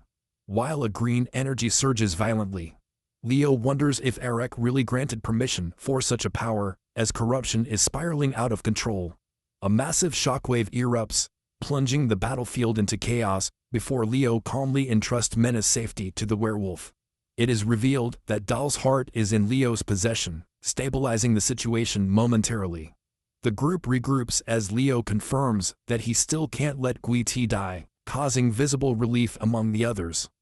Dal weakly thanks Leo, while Susu asks if everyone can go out to eat. But before that, Leo confronts Roa as she acknowledges Susu's unstable transformation and makes it clear that it's not his fault.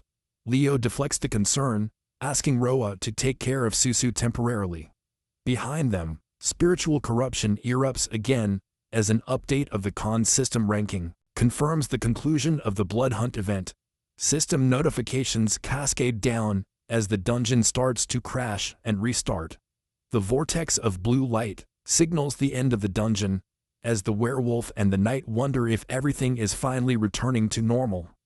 Despite the apparent calm, unease persists as the remnants of the dungeon's power refuse to quietly fade away. Dal slowly regains consciousness as Roa holds her, sensing that something is very wrong. Susu notices that everyone involved seems strangely connected, possibly linked to Leo's past. From a distance, observers recognize that the dungeon has been overcome, not knowing what deeper threads are still unraveling. A new group is revealed to be opportunistic hunters who arrive to claim the loot after the fight. A red mask is forcibly placed on a corrupt man, triggering violent reactions as a blood-red energy explodes outward. The situation quickly turns hostile as Susu's fangs flash and she loses control. Chaos erupts as Susu attacks, yelling at everyone to get out of her way. Roa recoils in shock as a monstrous presence manifests far beyond expectations. The group is stunned to think that the dungeon had already been overcome. Susu attacks with overwhelming force, vowing to protect her injured father. A radiant light blinds Susu as priest-like figures arrive and immediately launch a coordinated assault. Leads the attack and tells everyone to hit her with everything they have, while Susu towers over them. As chaos spreads through the ruined city, civilians suddenly notice a radiant figure descending from the sky. A golden barrier forms as Morin, the saint, arrives, instantly calming the crowd and erasing their fear. With a serene smile, he reassures everyone that they are safe. His very presence restores hope and order to the devastated streets. The saint casually neutralizes the remaining threats, sealing off enemies and suppressing corruption with overwhelming ease. His movements are effortless, almost boring, as he declares the situation under control and formally introduces himself. Turning his attention forward, he prepares to personally take care of the remaining danger. Responds to the saint's call, while Susu is revealed and rescued safely from the chaos. As his sealed power stabilizes, a familiar presence approaches, calling Leo from within the light. The scene abruptly changes, and Leo wakes up next to Dal in a quiet field, both alive and unharmed. While they are recovering, Dal shows concern for Leo, while he downplays her and tries to keep his composure. Memories begin to resurface in fragments, and Leo realizes that Dal remembers things he shouldn't. Confusion takes over him as he wonders if these memories really belong to her or to himself. He wonders if he was the one who turned Dal into a monster, but he can't tell for sure. Dal confronts Leo emotionally, insisting that they were friends before everything fell apart. Leo confirms it. Although he struggles with the implications, noticing her weakened state, he gently helps her up and offers support, choosing to stay by her side rather than push her away. Their quiet moment continues as Dal clings to Leo, asking him what he would do if he lost his memories. Leo reassures her without hesitation, stating that he would still help her remember. However, when she mentions someone named Sensei, Leo's expression darkens, sensing that something is very wrong. A chilling revelation hits Leo as fragments of repressed memories resurface. He remembers the monster god manipulating events from the shadows, influencing both Susu and himself. He realizes that Susu's transformation and suffering may not have been accidental, but the result of deliberate interference. The scene changes violently when Leo is suddenly thrown out of the illusion, falling back into reality. Rising from the rubble with sparkling eyes, she admits that this would have broken her old self, but not anymore. Pulling himself together, Leo accepts who he has become, ready to face the truth head-on. Leo makes his way through the co-op guards as a green energy surges violently of his body, overwhelming anyone who comes near. Realizing that they are official staff job deportators only increases his frustration, and he decides that he needs to escape before things get worse. While the situation is spiraling out of control, the incident is already being publicly presented as a major emergency. In the cooperative building, reports are spreading that a saint has appeared on the scene while Leo is masquerading as a lab worker, causing confusion and panic among the co-op staff. Rumors soon follow, suggesting that the saint has come specifically to observe a monster. Our only one. At the same time, Leo feels that something is very wrong with his condition. Realizing that he can't even access Susu's information panel anymore due to his corruption, the security forces are mobilized all over the building, initiating a full search, while Leo sneaks out unseen. Believing that Susu may be the real target, Leo decides to take matters into his own hands and track her down himself. As he ventures deeper into the facility, he prepares for the worst, even considering destroying the entire place if necessary. Leo arrives at the containment zone and finds it eerily empty, with no trace of guards or monsters. The lack of bodies and stamina only increases her uneasiness, making her wonder if Susu has already been captured. Feeling a persistent spiritual energy, Leo realizes that something powerful has intervened here. Leo discovers Susu inside a containment chamber surrounded by disturbing figures and an unknown energy. Shocked by the vision, he struggles to process what he is seeing, while a saint calmly stands by his side. The situation is clearly not a rescue, but something much more calculated and dangerous. Susu reacts suddenly, calling Leo and running to him without hesitation. Overwhelmed with emotion, she clings to him tightly, calling him daddy, leaving Leo frozen with disbelief. His behavior seems instinctive, affectionate, and completely unfiltered, taking everyone by surprise. Armed guards rush in, surrounding Leo and Susu as the saint calmly watches from a distance. Leo quickly realizes that this is a trap designed to isolate and study Susu instead of containing her by force. The saint praises Leo's strength, recognizing his ability to deceive and suppress a level monster. The saint approaches with an eerie confidence, revealing that saints exist as humanity's last line of defense against the disasters of the dungeons. He hints that Susu has a much more important role, possibly linked to the god of monsters himself. As Leo listens, he feels that Susu is being positioned as a weapon instead of a person. The saint orders Susu to leave the room, making it clear that she intends to talk to Leo alone. Susu hesitates but obeys the order, leaving Leo increasingly disturbed by his absolute obedience. As the saint settles down, she prepares to interrogate Leo directly, pointing out that the real confrontation is just beginning. Susu playfully removes the mask from Leo and clings to him, treating the moment as a game, while Leo awkwardly allows it. Cheerfully leave the room on your own, acting innocent and carefree, which leaves Leo a little shocked to realize how calmly she handled the situation. The saint abruptly changes her tone, stating that she could kill Leo at any moment and testing his reaction, but he firmly resists and refuses to be intimidated. When she questions his submission, Leo reveals his own methods, unleashing a wave of green corruption that surprises her upon realizing her hand is being affected. Leo lets his guard down and unmasks the saint's act, stating that he would have killed him already if he really intended to. She strikes back by forcibly injecting corruption into him, analyzing how he suppresses it with an object, and expresses fascination with his unconventional method of controlling spiritual corruption. The saint explains that only saints can dispel corruption, while Leo admits that she knows more about him than expected. He begins to relate his past, revealing his orphaned upbringing, his discovery in the mountains, and how he survived by selling illegal apps before failing to wake up a job after his escape from the dungeon. He goes on to describe Leo's life as one shaped by exploitation and misfortune, pointing out how Susu got almost everything, what he was missing. Leo recognizes the truth, understanding why Susu listens to the saint. While the saint claims that Susu lacks real knowledge about humans or monsters despite her power, the saint reveals her true intention, offering Leo the opportunity to change his destiny by joining her collective and working under her authority. Although tempted, Leo eventually rejects the offer, stating that he has no interest in becoming his subordinate, despite admitting that the proposal almost convinced him. The saint presses Leo about why he refuses her offer, insinuating that he knows how to eliminate spiritual corruption.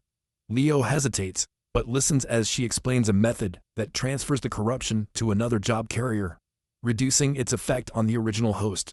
Leo immediately rejects it, calling the method cruel and inhuman, and noting that even mild cases can drive a person crazy or kill him.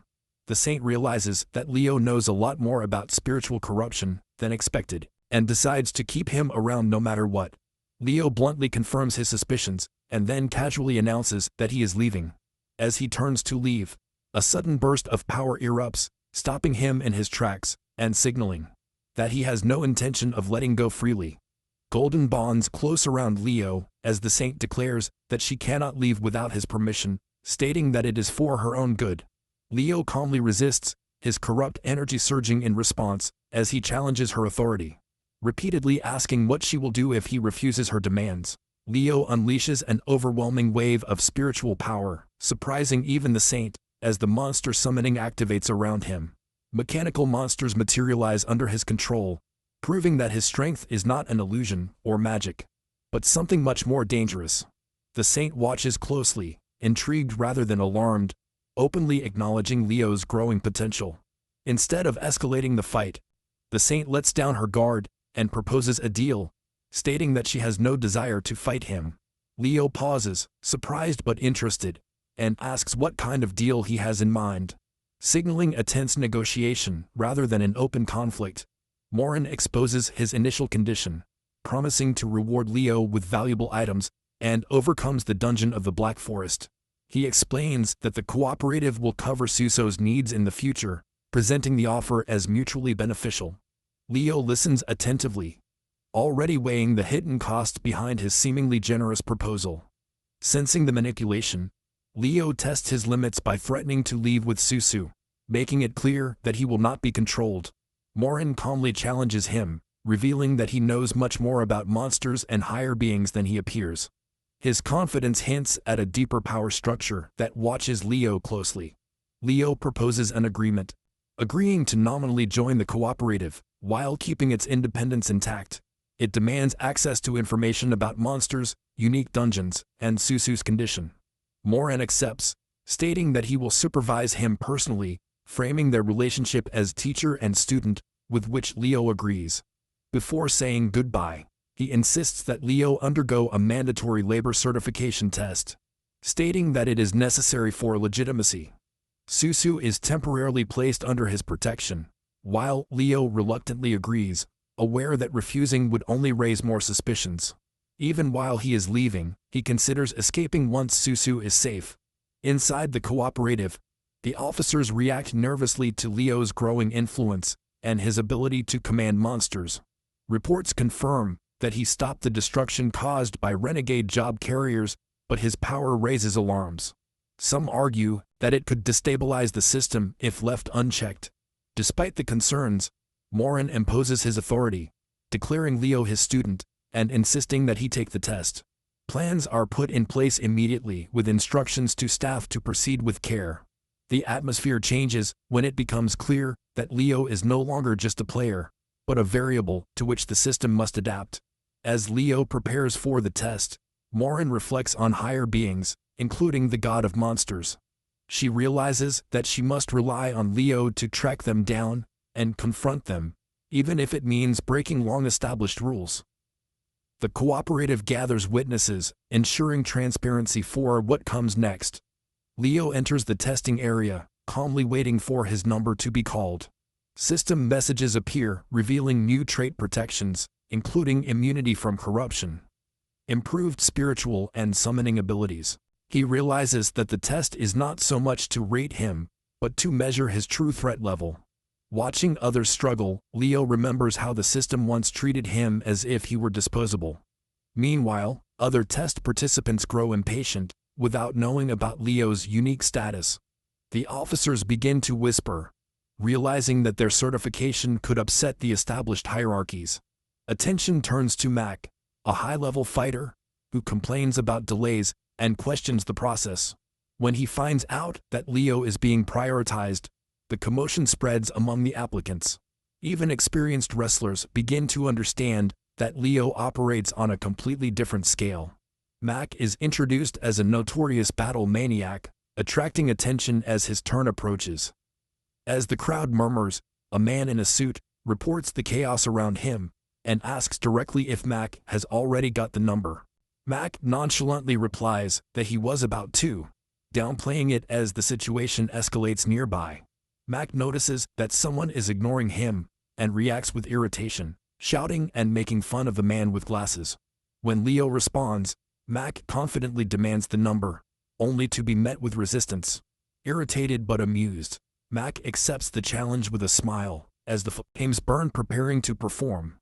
Mac releases an overwhelming aura, declaring that he will teach Leo some manners. He attacks without holding back, forcing Leo to his knees as onlookers panic. The sudden violence surprises everyone, especially when Mac's power crushes the space between them. Despite the pressure, Leo calmly strikes back, unleashing a strange green spiritual force. Mac recognizes him immediately and flies out in one fell swoop. The crowd is frozen with disbelief as they see Max being instantly defeated. The officers rush in, stunned by what they have just witnessed. A woman watches closely, realizing that Leo defeated an level in one fell swoop. The implication that his true ability far exceeds expectations becomes apparent. The scene changes to the proof of work, explaining the official certification process for job holders. The test represents a recognition beyond raw combat power, serving as a proof of legitimacy within the system. The certification promises resources, stability, and future progress. The cooperative announces its search for extraordinary individuals and starts the test. As soon as the system is activated, something goes wrong immediately. The machine fails to certify it, causing confusion and alarm. Chaos erupts as people argue over the ruling. Leo reflects calmly, recognizing the situation as something familiar from his past. Observers begin to question his background, noticing the lack of official approval despite what they have seen. The test progresses while the data is being measured, but anomalies are triggered throughout the system. Technicians panic as readings become unstable. The results clearly exceed the expected parameters. A green spiritual energy gushes uncontrollably from Leo, surprising everyone present. The officials confirm the results. He is level F, but with an anomalous spiritual power. As disbelief spreads as he checks the breakdown of his abilities, Leo realizes that he is experiencing the same as Mina before. A high official reviews the results and realizes that Leo's spiritual power is anomalous and irrepressible. Mac's evaluation reveals a surprising result. He is classified as a unique job holder with all his stats marked as anomalous and his spiritual power as unlimited. As the officials discuss summoning limits, it is revealed that even undead sorcerers can only control a dozen monsters, and anything beyond that becomes unwieldy. However, the creatures summoned by Max are clearly different, getting stronger over time, which raises the terrifying possibility that he might even be able to control a boss-level monster. Jenny points out that, for now, Mac is the only confirmed F-level individual, while another indicates that Susu's power is immeasurable and has even caught the attention of a saint. Realizing what it would take to control such monsters, the man in a suit concludes that it makes sense to take Mac as a ward, which provokes a discussion about whether to redo the measurement or just register him as a level of twice. The officers agree that Leo's abilities are clearly unnatural, citing his power to summon and command hordes of monsters, and even manipulate their appearance. They wonder if he is truly human, especially since he keeps a boss monster under control, and speculate that traces of corrupted spiritual power might still be left. Leo tests his spiritual energy, relieved when he stabilizes without causing further harm. The cleaning crews arrive while escorting Leo, joking to themselves about how the aftermath looks like a crime scene. Nearby, Max mocks the situation, unfazed and convinced that Kane is just an ordinary guy, unaware of the danger he really represents. When asked what to do next, Mac proposes to ambush Leo, arguing that skills like his don't show up every day.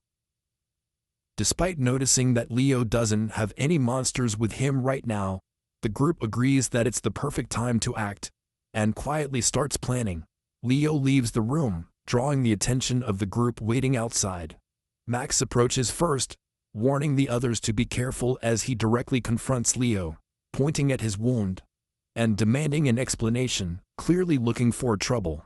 Feigning politeness, Max suddenly asks Leo to let him give him a single blow, immediately launching into a violent charge.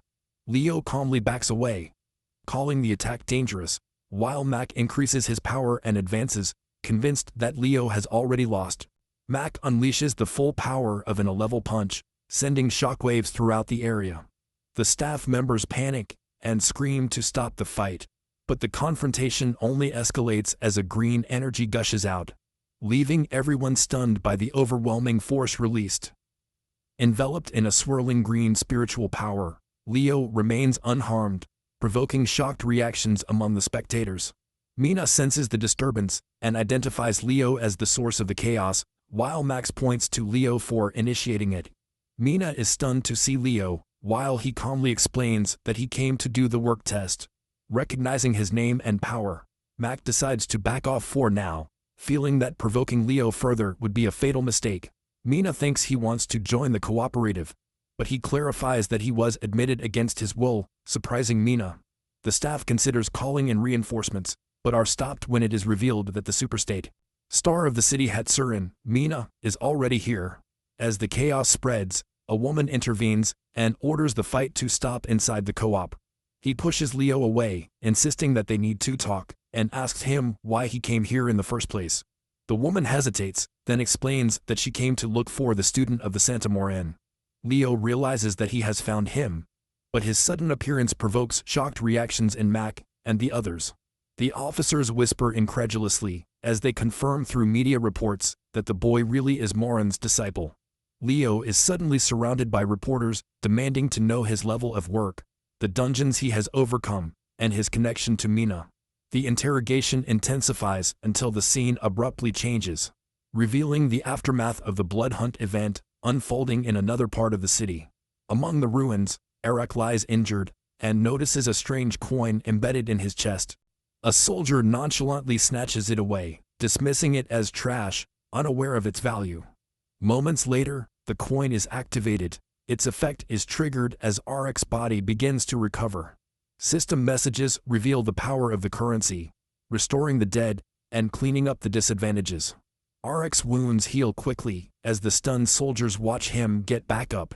Reborn and glowing with power, Tarek scolds them for stealing his things as he effortlessly regains control of the situation. Eric decides it's time to test his strength more and summons a blade-like ability. In one swift move, he attacks, sending enemies flying as parts of their bodies are severed in the air. Observing the destruction, Eric calmly admits that the results are even better than he expected. Enraged by the loss of his resurrection coin, Eric attacks, taking down multiple opponents in seconds. Observers look on in disbelief as reports confirm that he defeated the Mac Battle's maniac in one fell swoop. Standing in the spotlight, Tarek reasserts himself as an undeniable force. Chaos comes to the Black Owl Company, where subordinates urgently report. Tension fills the room as their leader prepares to intervene, revealing his identity as Hayato, the CEO of the Black Owl Company. And hinting at his long-standing resentment, the officials confirm that the unique dungeon of the Jetsurin city is over, but suspicions arise that Leo was being used. Hayato studies Leo's rise with interest, noticing how a former nobody has suddenly shaken up the system.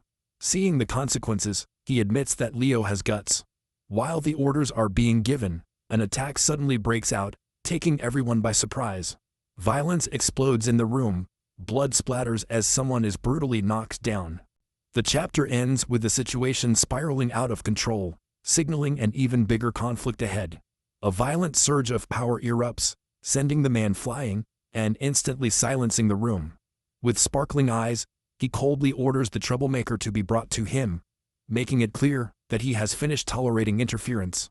A crimson energy envelops his body as he warns that if the truth comes out today, the consequences will be deadly.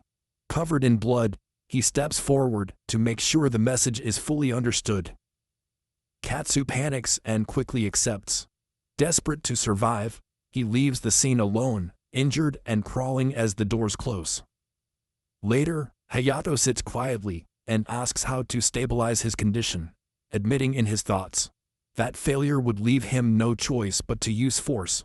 Back in the room, Mina comments that Leo has now become an important player. He reflects on how no one warned him about dealing with these kinds of problems. The atmosphere changes when someone teases him for having disappeared, even pinching his cheeks. Another one approaches playfully, taking the joke too far, until Susu suddenly bursts out and yells at them to stop. He pushes Mina angrily, clearly imposing himself.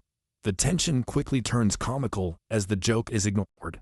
He cautiously approaches to offer help, but Susu reacts with anxious excitement, extending her arm. He politely refuses, opting for caution. Susu immediately lights up and smiles widely. He adjusts his glasses and dismisses the moment as if it were nothing serious. A system screen appears revealing the reward of the Blood Hunter event. He points out that although the reward is valuable, luck played an important role. Wolfman appears showing the objects that he could not get. Leo remembers defeating Auric and taking his staff from him, then asks if anything else was recovered. She corrects him, emphasizing that it was a wolf, not a dog, and explains that the remaining items were given to someone else to keep. Roa then appears, attracting his attention instantly. Suspicious, Mina asks who the woman is while Leo reveals his identity. Susu then proudly presents another recovered object and reveals that she also found the other white piece. Both objects are shown together, confirming that they are intact. It is revealed that Doll's real body was present the whole time. They identify the object as a doll-like item, and a close-up shows hands connecting while it is activated. Leo praises Susu for her work, leaving Susu visibly proud and pleased. A call interrupts them, announcing an unexpected visitor. They inform him that someone has come specifically to see him. A screen activates, revealing Black Owl Katsu, who threatens to expose everything they know. He demands an object in exchange for his silence. Tension fills the room as the threat makes itself felt. He smiles smugly, realizing that this situation could work in his favor. Suso accepts the plan enthusiastically. The scene changes to the outside of a tall building at sunset, where someone arrives and steps forward as the meeting begins. As they walk together, she asks him what he plans to do next and why he brought her. Moren calmly declares that he will personally take care of his student and refuses to let him die. She confidently assures everyone to leave it to her. Another woman intervenes, explaining that the saint entrusted her with her protection and promises not to interfere, especially now that her identity has been confirmed. Leo realizes that Moren has already made arrangements with Mina in advance, finding the situation suspicious, but deciding to move on anyway. Inside the building, the staff reports that the guest has arrived together with a woman. After confirming the situation, Ayato calmly orders them to be ushered in. The meeting begins with a formal thank you for coming. Attention is quickly drawn to Mina, prompting questions about her identity. She awkwardly tries to explain herself before he casually introduces her as his secretary. Hayato points out that this must be one of the benefits of being the student of the Santa Marina, and immediately changes the subject to his pending deal. Leo asks if there has been a misunderstanding regarding the objects. When it is revealed that the items have already been delivered, the tension increases. One of the subordinates suddenly bursts out and is immediately detained, warned not to talk to the boss like that. The room falls silent as the outburst is quelled. The man scoffs at the idea of him being a student of the saint and considers beating him up.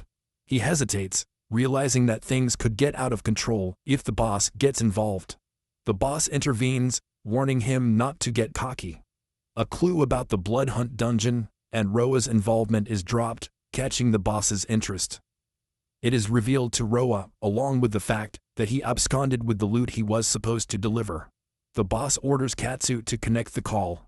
The scene changes to a bar where Roa calmly responds and greets him directly. Roa politely asks to discuss the objects taken from Mac. I read. When pressed for details, she initially refuses to know anything specific. Susu confirms that Rua is the one who secured the objects and kept them. The boss recognizes him and decides to deal directly with the guy, noting his status as a job holder. The The boss warns that unnecessary problems would damage the company's image. After a brief pause, he admits that the concern is valid. He then asks to speak in private, requesting that the others leave them alone. Despite a brief hesitation, the request is accepted, and the room is emptied. Once alone, the boss asks directly what he wants to talk about. He questions the nature of Susu's relationship with him and claims that she tried to influence him to get protection. Susu defends herself, telling him to ask her directly. The boss tells him to stop this attitude and reminds him not to forget his position. Hayato reveals that he is a special job holder, releasing a heavy pressure that fills the room. Undeterred, he calmly acknowledges it. He accepts the argument and promises to give her what she wants. He then presents a solution that can stabilize his condition without killing anyone. The boss questions whether he is really willing to give it up so easily. A sealed container, described as a rare stabilizing material, is disclosed. As the cost becomes apparent, the pressure increases again. The boss leans in, asking Leo if he's willing to do business. He explains that if the stabilizing object starts circulating, the holders of special jobs will inevitably clash over it, making it a target. To avoid such an outcome, he presents her with two options. Either she keeps the boss's cooperation, or she finds a buyer whom she can trust. Despite not having a license, he insists that the effectiveness of the product is the most important thing, and urges the boss to try it himself. After examining the object, the boss agrees to test it. The boss activates his power, and a violent surge of red energy erupts around him. The pressure explodes outward, shaking the entire building and stunning everyone nearby. Shock waves go through the surroundings while the force reaches the outside. From a distance, the explosion is visible as the attack finally detonates. Mina screams Leo's name as the sudden outburst unfolds. Others react with confusion, while a green energy responds to the red pressure. Katsu recognizes that power is of a spiritual nature. The revelation hits hard when the identity behind it becomes clear, revealing the superstar of the Hetsurin city, Mina. Katsu is briefly restrained as the chaos calms down. Mina takes a step forward and looks for Leo until Hayato clarifies if she is really Mina. He reveals that he has already taken care of Leo, surprising Mina instantly. Mina unleashes all her power, declaring that she will pay for having provoked her. The boss acknowledges the demonstration, calling it impressive. Leo suddenly calms her down by asking her to calm down, while noticing that he has already achieved liberation, and reveals his intention to fight Ayato directly to test his strength, while Mina asks if he is really okay. Ayato accuses him of having investigated her beforehand. He calmly deflects it, saying that it is only in the interest of mutual understanding. As he examines the stabilizer again, he notices that its effects are temporary but sufficient. It proposes a partnership instead of a conflict, moving the negotiation forward. The boss's subordinates rush in, worried about his condition. He orders them to stand down, and confirms his decision to do business. The terms are laid out clearly, with the winnings largely split in Leo's favor. The deal is sealed with a handshake. The meeting ends with a mutual recognition, and they say goodbye. Outside, the boss ponders why he took the deal. He tries the stabilizer again, feeling his power settle in as promised. With control restored, he prepares to act without restrictions. The boss warns not to celebrate too soon, sensing an unresolved danger. He realizes that the power is not entirely his, and that uncertainty worries him. He warns that Leo may have set a trap for him from the very beginning. Rumors arise about an incident with a unique monster linked to the Masmora of Hetsurin City that attracts the attention of a saint. A saint appears, revealing that she deliberately released her spiritual power to assess Leo's true ability. The boss remembers feeling an overwhelming force inside him at that moment. Comparing all the intelligence gathered, he concludes that Leo is much more dangerous than expected. Observing from a distance, Katsu recognizes that Leo possesses a skill like no one else. Hayato explains that Leo not only knows the secrets of the dungeons, but also seeks support outside the cooperative, which makes him extremely valuable. Convinced of its value, he decides to invest in it immediately, and orders his men to proceed. The scene changes to a few hours earlier in a work carriers club in the city Hetsurin, where Mac warns that, since Leo is now a disciple of the saint, they cannot act recklessly. The decision is made to recruit high-level job bearers, But it is clear that Leo is hiding something so important that even a saint wants to find out. The room erupts in laughter, but Max is immediately offended and demands to know who dares to make fun of him. His expression twists with rage as he responds sharply, warning them not to play with him. Nearby, Eric sits nonchalantly with a relaxed smile, clearly unmoved by the tension. The atmosphere changes abruptly when a sudden impact resonates against the ground, signaling that patience has run out. Mick becomes enraged and demands to know that he is so funny as his murderous intent escalates. Before he can act, armed men burst in and brand Eric as an unwanted guest, ordering him to leave immediately. He calmly acknowledges Mac, insinuating that they've crossed paths before, which leaves him visibly stunned. The tension skyrockets as both sides measure each other. Kane panics and yells at them to get Eric immediately. The men pounce, but Leo watches with amusement rather than fear. The next instant, he activates his ability and effortlessly neutralizes them in full charge. A golden energy flashes as the attackers fall one after the other. Mike recoils in disbelief as he sees his men being shot down instantly. The commotion spreads through the room as Leo nonchalantly tells them to calm down, stating that he barely did anything. The power difference becomes impossible to ignore. Kane praises Eric's strength and asks why someone like him is here. Eric explains that he is interested in your organization, and that he also wants to take care of matters related to the disciple of the saint. He proposes to work together, suggesting that they join forces. The men exchange glances, clearly tempted by the offer. The scene changes to a car ride as they discuss job carrier classifications. Mina casually mentions that she was evaluated at level S, which visibly stuns the others. The conversation revolves around a woman with an overwhelming green energy, speculating about the origin of her power. They conclude that their strength cannot be replicated by ordinary means. They arrive at an address provided by the Black Owl Company and confirm that they are looking for someone specific. Leo feels someone powerful nearby and assures them that he can take care of things if necessary. Inside, Roa drinks nonchalantly, attracting attention only with his presence. The group notices that she drinks a lot, but she downplays it and asks for more. Leo approaches her, saying that he finally found her, which leaves her visibly shocked. She turns to look at him as he greets her with a familiar smile. Leo confirms if he is happy to see him, but Roa responds sharply. Anna steps forward, declaring that anyone who wants her must pass first over him, but this only angers Roa. They sit around the table while the accusations fly. While Roa asks if Leo stole her loot, he calmly responds, provoking more suspicions about her identity. As they realize, the word rival is suspended in the air, ending the scene with unresolved tension. She raises her hands and asks everyone to stop fighting, feeling how the hostile environment settles perfectly. Roa nonchalantly suggests returning the loot, clearly testing his reaction. He warns Susu that there is a dangerous woman here and tells her to stay away. Susu nods happily, calling Roa another bad woman. Roa responds angrily, accusing him of filling Susu's head with nonsense. The situation calms down as they sit down to diffuse the tension. A man suddenly approaches and politely asks if Leo was present. Leo looks up confused as the visitor confirms that he was sent by someone who trusts him. As he begins to explain, a strange blue power manifests nearby, immediately attracting everyone's attention. The power crashes violently, sending debris flying all over the area. Leo and the others get caught up in the commotion as Roa reacts in alarm. A massive impact shakes the ground and spreads smoke everywhere. Moments later, the attacker declares he's done as the dust begins to settle. Elsewhere, a deal is closed while the payment is approved and transferred immediately. The man smiles smugly, sure that he will benefit greatly from Leo. Back at the scene, the attacker laughs as the outcome becomes clear.